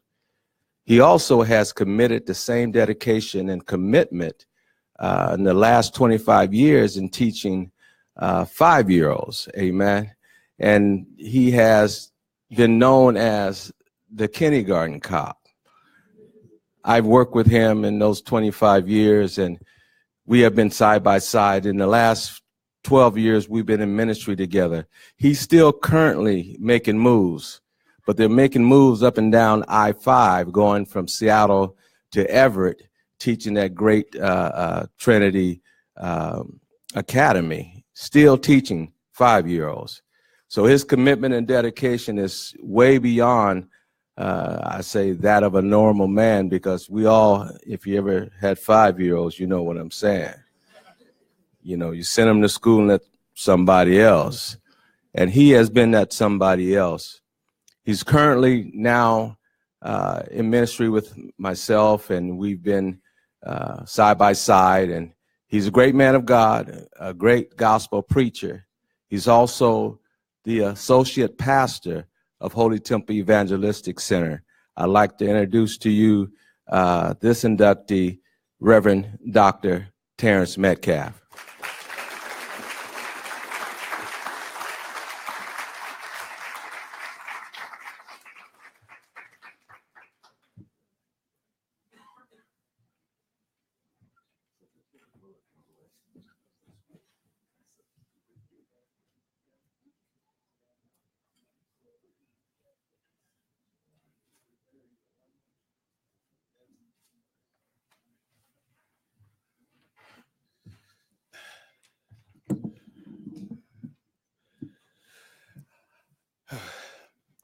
First of all, I want to say thank you to my Lord and Savior, who is Jesus Christ and who is first in my life. If it had not been for him in my life, I would not be standing here today. No matter what I accomplished on the football field or in track, it was because of his mercy and because of his grace that I was able to accomplish those things. As I look back, Seattle Public Schools athletics was the start of something big in my life. Actually, I had a coach, Orwell Mitchell, who has passed on, that in my senior year, because I didn't have my paperwork in on time, he told me to put the football down, and he told me I was never going to be nothing because I had a bad attitude and I was too little.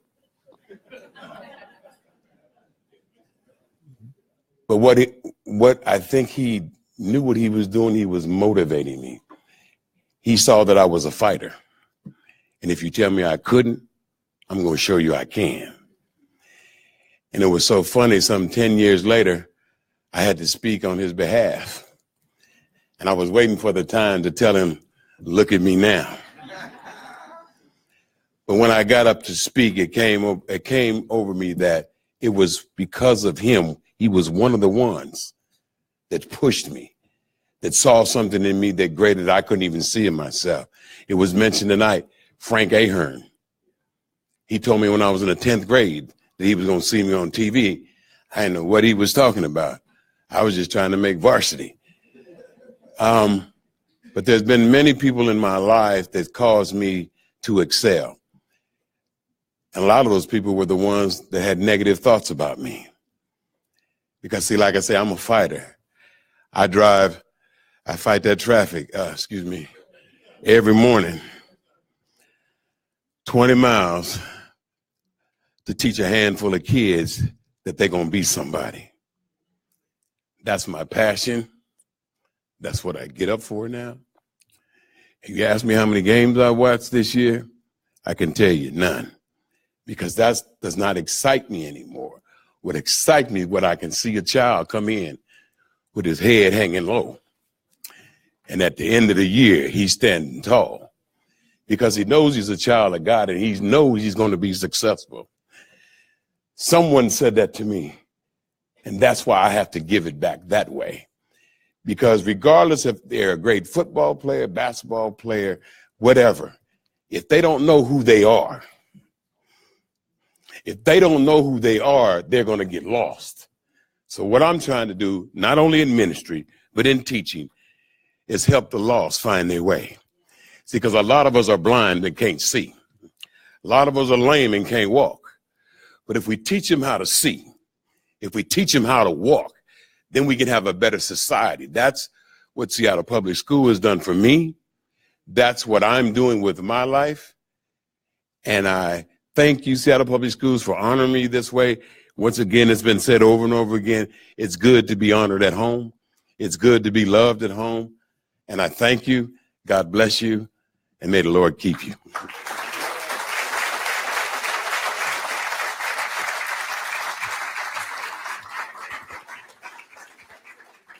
All right, just a couple more here.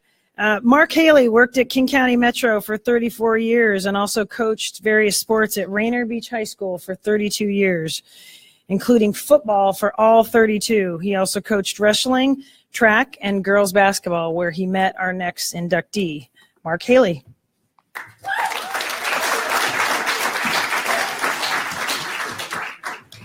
It's an honor to be here and have Tara ask me to introduce her. I met Tara when she was 13 years old, coming into Rainier Beach as a freshman. Her and the other 5 that came in together were a basketball team like none other. Went to state all 4 years. It was a ride. Like I said, her competitive journey began at the age of 5 years old, where she played on her sister's soccer team, her older sister. And from there, it continued at Rainier Beach High School. She was an all-metro performer in basketball, track and field, and soccer. She helped the Lady Vikings go to the state tournament 4 straight years and was named Converse All-American her senior year. In track, she won state championships in 300-meter hurdles and also in the long jump and twice in the triple jump. She also led the Rainier Beach girls soccer team to its only title in all the years in soccer. She was an all-metro defender. At Washington, she was part of the women's basketball team in the 90s, where she enjoyed a successful 4 years. 2 of those years, she was on the All-Pac-10 team. She returned for her 5th year and focused on track, earning Pac-10 long jump championships. Her best mark of 20 feet, 8.5 inches in the long jump, and then 41, 7 3/4 in the triple jump, which was a triple jump record at the UW for 16 years, putting her in the top performers at the UW. She joined the Seattle Reign in 1995-96 season, as you heard earlier, then played in New England Blizzard in 96-97.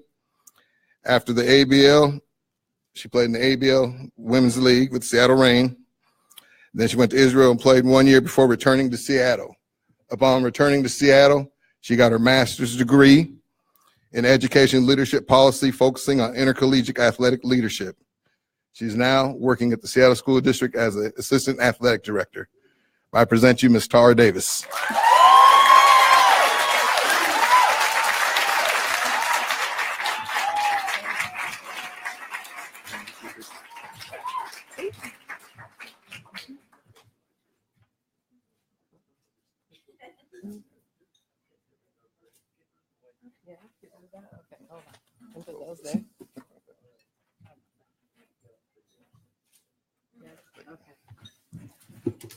Wow, goodness, thank you, Mark. All of those things, I forgot some of those. First of all, I'd like to give thanks and all honor to God. Without him, none of this is possible. So I'd like to thank God for all of this and where I am today. Okay, it's gonna stay there. And like Mark said, where it all began, I actually had the opportunity. My sister, she's actually the superstar. You know, I got to watch my sister at 5 years old. She was running on the soccer field, and I thought, we're on Beacon Hill at Van Assel Community Center. My sister's running up and down the field. My family's cheering her on. My mom, my dad, my older brother, everybody's like, go, Sean, go, Sean. I'm like, yeah, go, Sean. Ooh, okay. But it was at that moment I realized, you know what? I want to do that too. I want to play. Hey, Mom, Dad, can I play? You're too young. And I'm thinking, well, no, I'm not. Well, okay. So I had an opportunity to see her, but I thought, you know what? I might be too young now, but what if I practice? What if I was good enough to be out there with him? Maybe my age wouldn't matter. And so I went home and practiced. I was at school, I practiced. At that time, I attended Wing Luke Elementary.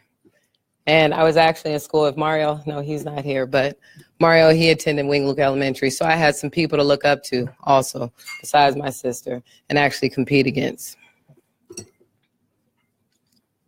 So the next year rolled around. I'm 6. Actually, you know what? I was 6, she was 8. So the next year I was 7. And I said, hey, Mom, Dad, it's time. And they looked at me and they said, you're still too young. No, you can't play. And I thought, okay, you know what? In the back of my mind, I knew I had practiced. I knew I had worked. And I figured if they just saw me, maybe they'd let me play. Maybe they allow me on the court. So what I do? I tagged along with my sister. I went to her practices. I was like, okay, I'm not going to take no for an answer. You said no? That's fine. Just watch. So I went to her practices. I begged to participate. And I think, at a certain point, I probably wore them down. You can call it hard head, you can call it determined. But at a certain point, I ended up, and there's a picture of me in blue and yellow. And I'm on a team with young ladies that are 2 and 3 years older than me. And, that was my sign. That was the first kind of no nonsense. I'm not taking no for an answer. I was truly determined. Athletics has always provided me with a sense and a place that I felt like I belonged. I learned teamwork, right? A good and healthy work ethic. But above all, for me, it provided me with passion and purpose. This purpose, it instilled in me the passion which has driven my actions to date. Being a student athlete at Rainier Beach was probably one of my best experiences. Having participated, like Mark said, I was in 3 sports, 4 years. And it wasn't an obligation. It felt like a privilege. I got to do this. Today some kids I ask them, hey, you play sports? Oh yeah, I only do one. And I'm thinking, but you're so talented. Do you know what track can do for basketball or for football or for your grades? If you stay busy and focused, what that can do for you? And for me, like I said, it provided me with purpose. I look back on my coaches during that time, and now having coached myself and know all the time that goes into it, all the preparation, all the planning. It's hard. And it's humbling now to know of the sacrifices and the services that my coaches provided to me. It's not just the preparation on the court, but also off the court, trying to lead our student athletes to something more. I remember back. I remember back just being a student athlete at Rainier Beach and having some hard times. My father, he passed away. My mom, as a single mother, and she was really holding it down and showing us the way. And I saw so much strength in my mom. And at that time, I thought, how is she doing this? And she answered, she said, all things are possible through God. So I've been privileged to have a wonderful, wonderful team, not just on the court, not just a team of coaches, not just a team of teachers, but a team of good and strong people around me. From the strong women in my life, my mother, my Shiro. Yeah, I like that, Shiro. My godmother, Terry, and my auntie, Teresa. I don't see her here, but she's like a second mom to me. She always provided me with a hot meal. Her name is Alma. When I was in college, a hot meal and a place to stay. Alma, I'm coming. Okay. And also Charles K., who's sitting here right now. 32 years of support. All my friends here, my family.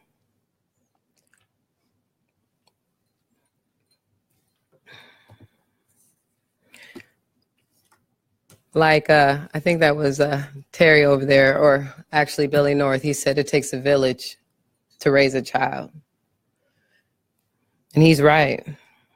My village of teachers and teammates and classmates and coaches at Rainier Beach, from Ben Wright to Mark Haley to Phil Brockman, Lamar Hurd, they all were instrumental in helping me become who I am today.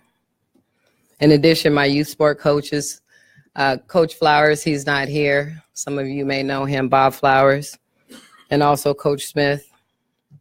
They were very instrumental in that. I know I wouldn't be where I am today without all the support and guidance of my coaches. The carpools, thank you, the discipline, and also the love. I know it prepared me for the next level that I went to as a collegiate athlete. My family, they've always been here for me, rooting me on. My big sister, she set the tone. Sean, she's sitting there. I think Sheila, she mentioned her, and Karen did. But she set the tone and the benchmark for athletic greatness.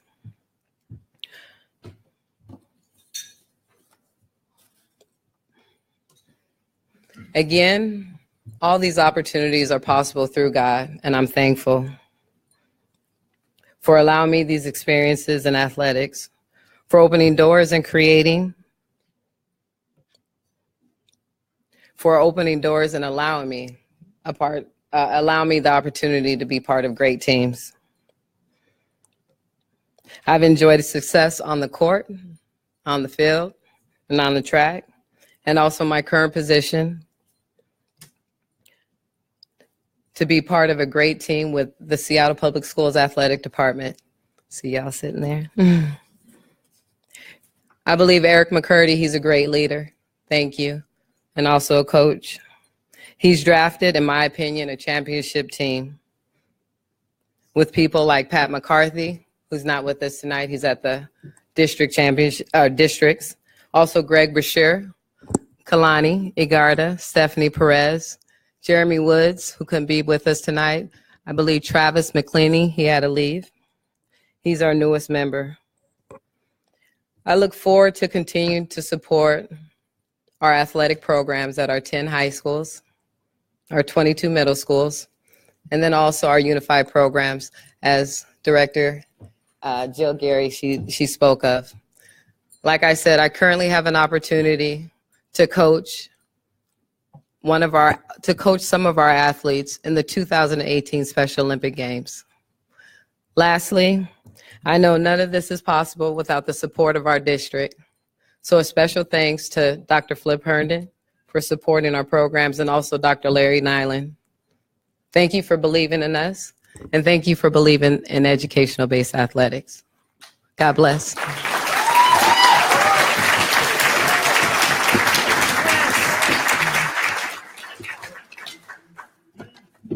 Congrats, TD. Thank you.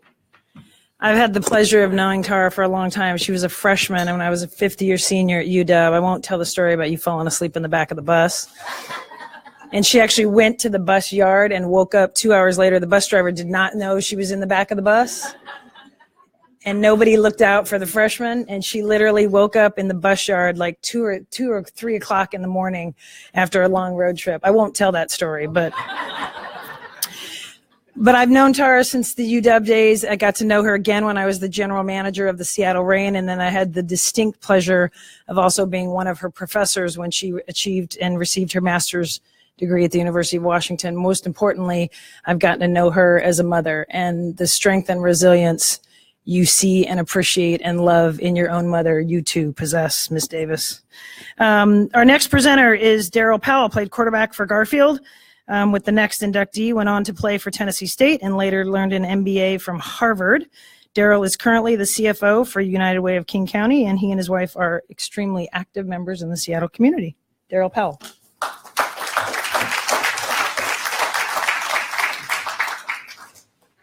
Thank you. So I have the pleasure tonight and the honor to introduce a good friend of mine, Bruce Harrell. I've known Bruce since grade school, TT minor, back in the mid 60s. And so there's a couple of things on here that are not on here that I need to tell you. No matter how many accolades that I bestow upon Bruce tonight, he's going to remind me of what I missed. And the other is, if you haven't met his beautiful wife, Joanne, or you know her, you know that he married up. So that said, you know, Bruce and I, like I said, we grew up together. We played together at Garfield High School, where he was a talent, and he comes from a legacy of talent of the Harrell family, which was some of the names were mentioned tonight. Bruce was class valedictorian, and he was captain of our football team. He received 9 varsity letters. He was first team All-Metro, All-American, and he was the leader of our team. Bruce and I had the pleasure of playing in the 1975 game, or 4 overtime game that was ultimately named the game of the century in the 20th century. We lost, but we still take those accolades. Bruce went on to college at University of Washington and on a football scholarship, and he helped the resurgence of UW scholarship back in the 70s in the Don James era. Bruce became a starting linebacker, an academic All-American. He led the Huskies in tackles, and he won a Rose Bowl and Sun Bowl while he was there. Bruce went on after college to become an esteemed attorney, where he practiced. He served as an attorney in private practice and practiced as a corporate attorney. Bruce received the UW Distinguished Alumni Award. He's received the 2008 Husky Legend Award, and in 2013, he was inducted into the Pacific Northwest Hall of Fame as a college player. Bruce has taken on his advocacy and was a winner of the city council and became a city council member in 2007. And so please welcome the councilman, colleague, and my friend, Bruce Harrell.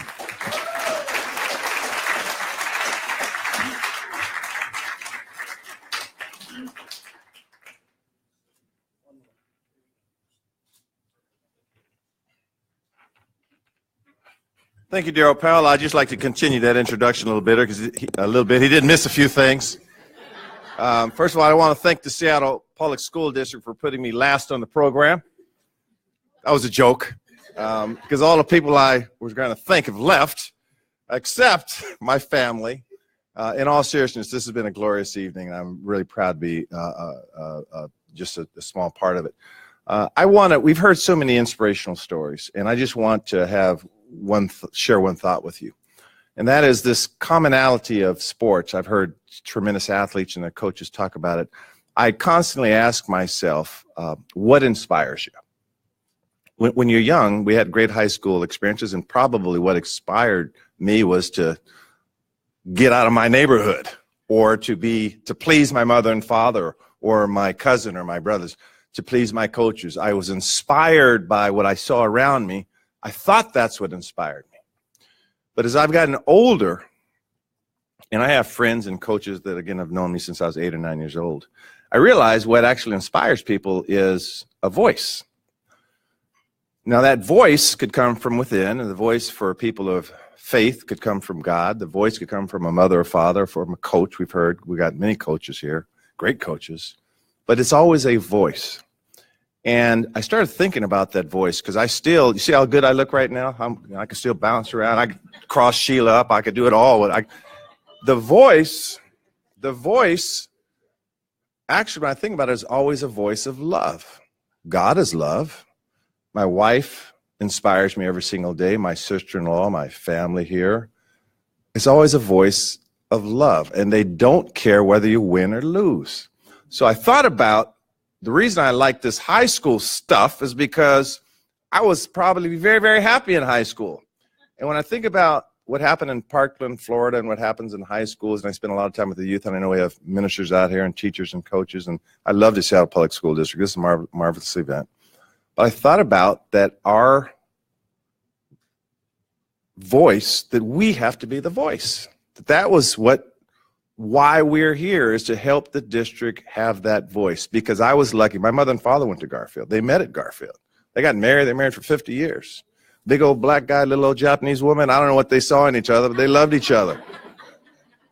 And they met at Garfield, and they were always that voice that said, I could do anything, right? And you guys had that too, right? Mr. Brothers, someone told you could do whatever you want. And a lot of these children, they do not have that voice.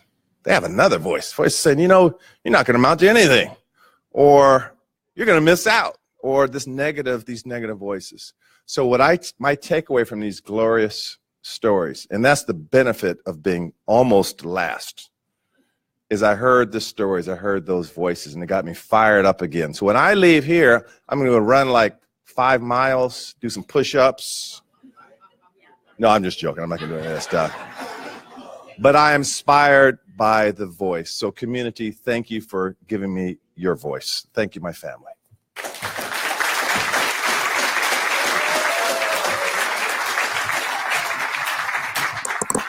Okay, we do have one more. So last but not least, our next presenter is basketball legend Ernie Dunston. Ernie probably needs no introduction, but a native of Washington, D.C., been a resident of Seattle for more than 50 years. Came in 1959 to attend college at Seattle U, where he excelled as a basketball player on the Seattle U teams that were perennial NCAA participants, teammates including Elgin Baylor and John Tresvant. Ernie is a member of the Seattle University Athletic Hall of Fame. Thank you.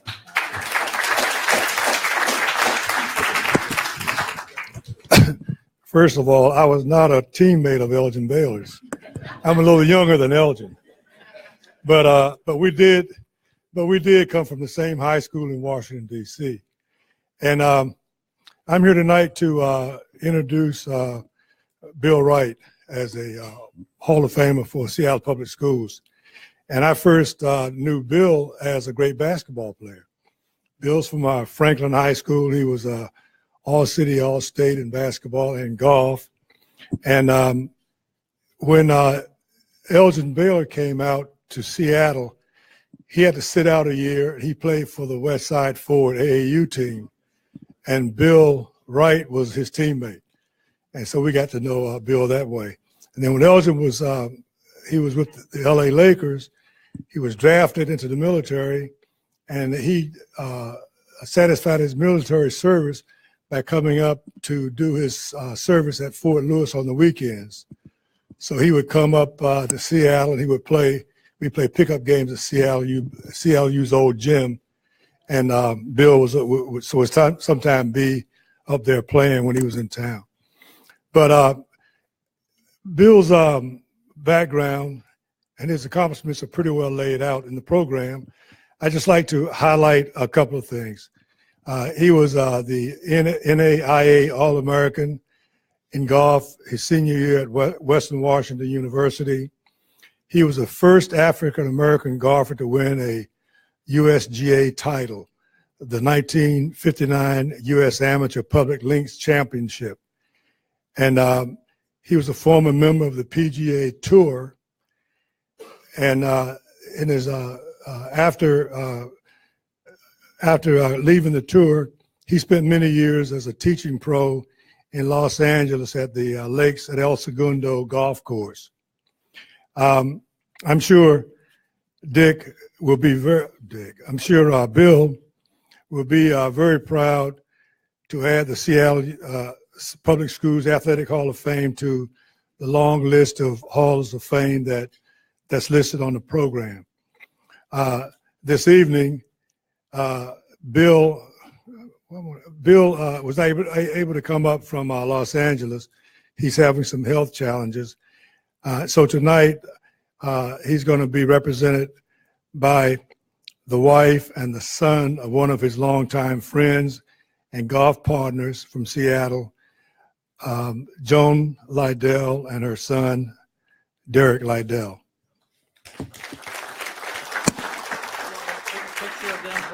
Sure, sure.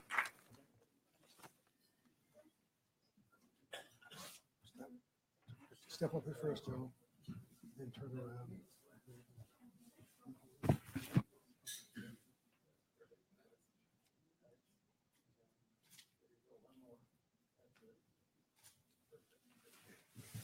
All right, we're almost done. First off, let's thank God again. I want to thank all of you for the greatness in the room that we have. I've known a lot of you for years.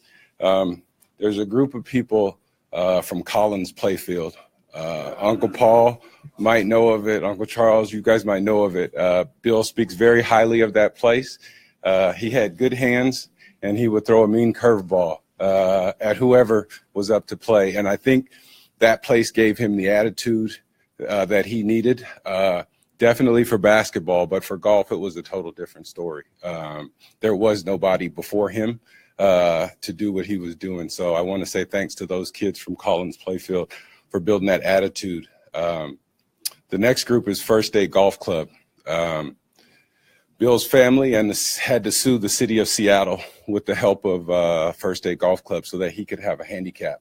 And as an amateur, you can't play in tournaments without a handicap. So here you are, the best player in the city, or you believe you're the best player in the city, but you can't play golf. And so without First State Golf Club and his family suing the city of Seattle, African-American golfers would have not been able to play golf at that time. So once he established his handicap, he went on to win a city junior title. He went on to win the USGA Public Links in 1954 and do incredible things. He moved to LA because you can't play a lot of golf in the rain. So he went to LA probably late 50s, early 60s, and he taught in Watts, still lives right off of Crenshaw and Baldwin Hills, was teaching, and he was just a great teacher. I was lucky when I moved back to Seattle to pick up golf myself and get to play with him and just get the lessons that he had. And a lot of it was that attitude from Collins. You know, if you've ever had somebody beat you and tell you how they're going to beat you, it takes a level of skill to do that. And so I'm very appreciative for the time that I had with him and my dad, just to be able to listen to those stories. And like I said, a lot of it started at Collins Playfield. And then from there, he was able to go on to Franklin, win those the basketball championships, one of the first in the city. And then from there, Western Washington, and do what he did. So he is a pioneer for what we do in golf. And so I just want to also thank Bill for his life and his contribution to athletics in Seattle and to the game of golf. So, and I just want to say I love Bill Wright. Okay, almost done. I want to first and foremost thank Karen Bryant. Thank you so much for being our MC this evening. And we had a great audience, great athletes, great inductees, outstanding leadership from Seattle Public Schools. And I think one of the themes that if you were listening to what some of the inductees were saying, it really would not have happened without an awful lot of help and support. So a way that you can support us if you are so inclined tonight, a little bit on the back page is something called the Seattle 500. We are looking for folks that will step up to contribute a minimum of $500 a year for a couple of years. Heck, with all that paperwork, there's just an envelope and some forms there if you wish to write a check, put a credit card down. It's going to allow us to do a couple of things, to support the transportation that Eric talked about. It's also to support Unified, which is an incredible and amazing way, I think, to help some young people, very special young people. And one day we're going to have something other than a virtual Hall of Fame for Seattle Public School athletics. So Dr. Herndon is working on that now. It will not be announced for a little while yet, but we hopefully will have something physical, and that's another way we can support. So to all of you, if you feel like being a little bit generous, we'd love to have it. Thank you so very, very, very much for coming. It's been a pleasure having you. Thank you to the WAC, Mr. Buller, 101. Drive safely and just have a wonderful rest of the evening. Thank you.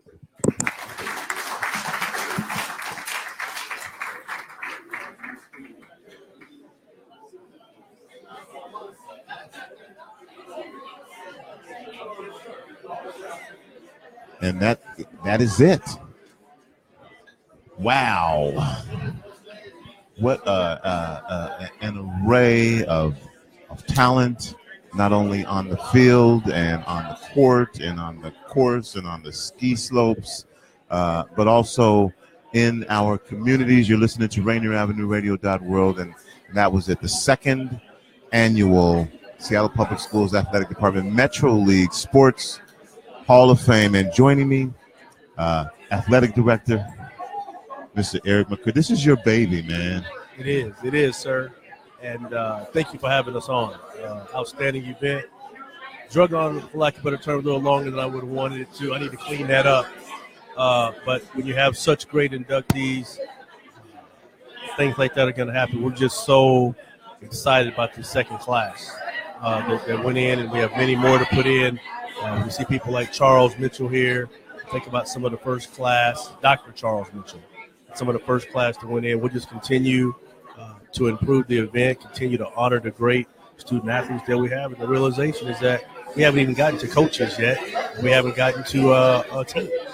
One of the real pleasures about this, and we tried to capture this, is the mingle that takes place and the memories that are shared, and the friendly rivalries that resulted in lifelong friendships. What was your vision when you decided, you know what, we need to memorialize our athletes in the Metro League? Well, just looking at the history, right, and looking at the past athletic directors that have been, if you talk about 100.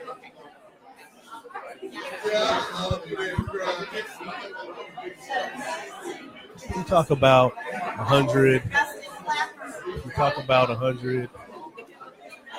You talk about. If you talk about, yeah, I think we're back now. Or it sounds like I'm back anyway. Are we back on? Okay. If you talk about 138 years of history, what ends up happening is there's a lot of great athletic directors that came before me. And so they did not have the opportunities or chances to do this. So every year someone was asking me about this athlete or where's that athlete or do you remember this high school event at Queen Anne that someone spoke about? And though I'm not from here, I thought there was a ripe opportunity for us to be able to reach out and make this happen. And the other thing about it is, yes, we are reaching folks in our local communities, but we're also having folks tune in all around the country and literally all around the world. And I think that has to go to the impact that these athletes have had locally and then nationally and globally as well. Well, I don't think there's any question. Look at what they said about Debbie Armstrong tonight. Look at Jamal Crawford, who couldn't be here because he's still playing in the NBA. Look at someone like Corey Dillon. Bye-bye.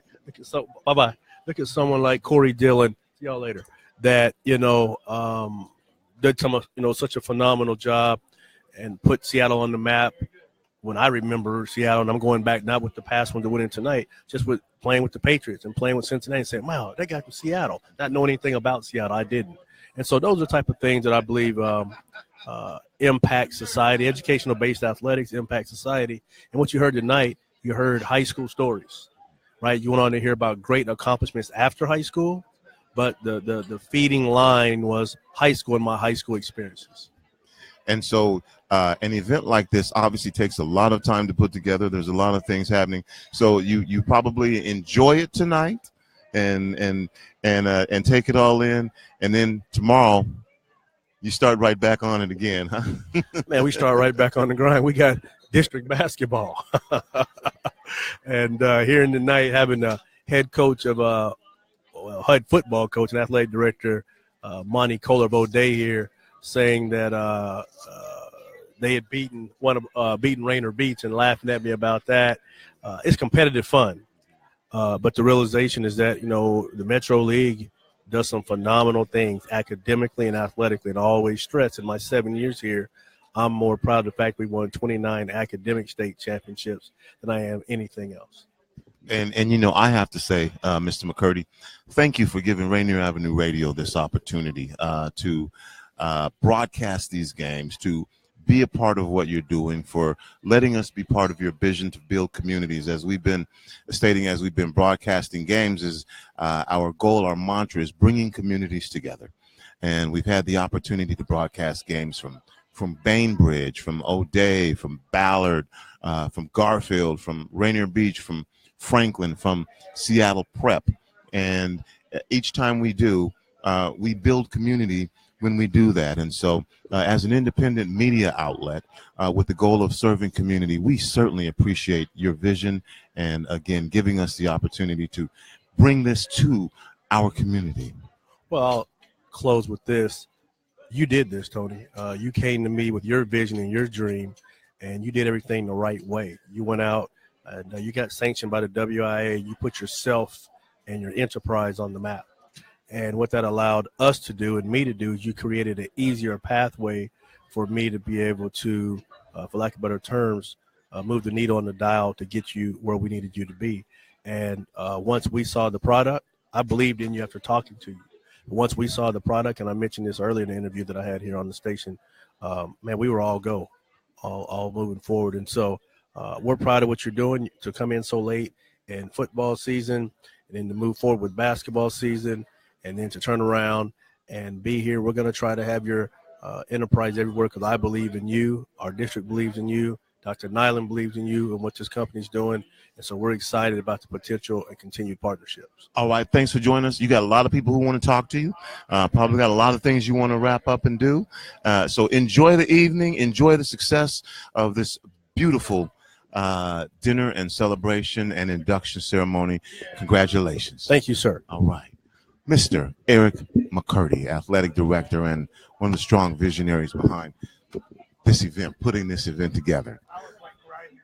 It's me, Tony D, and wow, you know, he never really gets to say very much, but always somehow, some way, there ends up being this opportunity. And I'm sitting here with, because this is the guy he's here early with me. He's here late, James Street. Yeah, I've been at everything having to do with the Metro League thus far.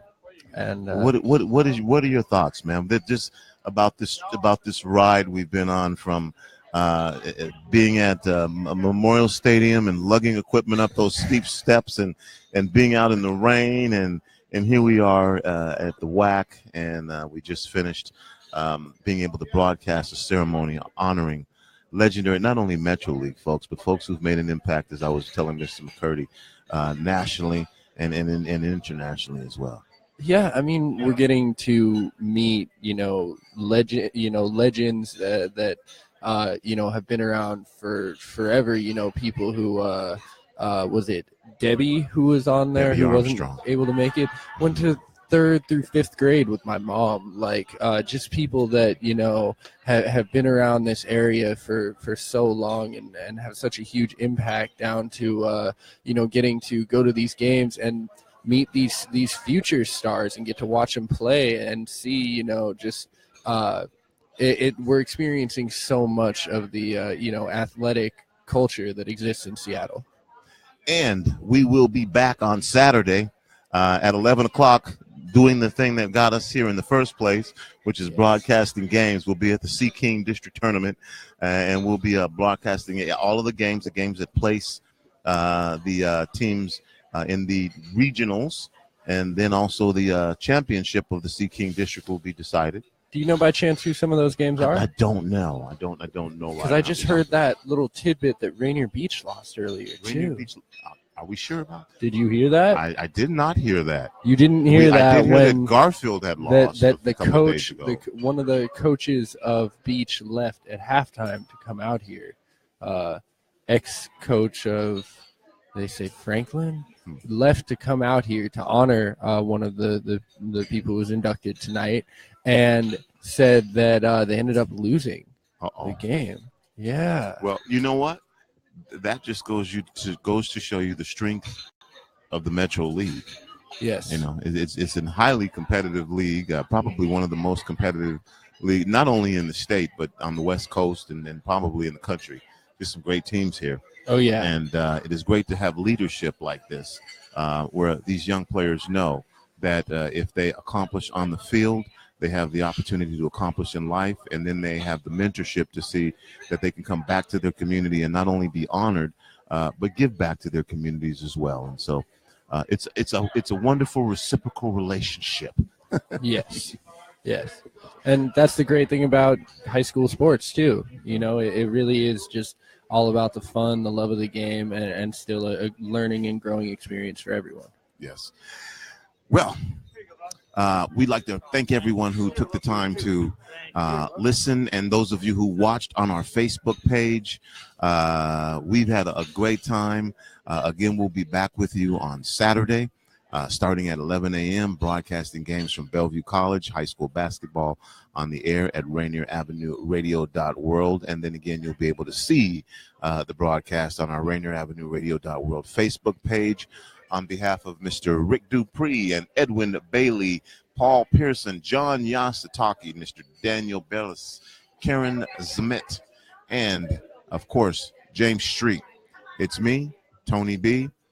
Make sure and join us on Saturday morning at 11. But don't go anywhere, because we've got a program coming up for you. Not now, right now.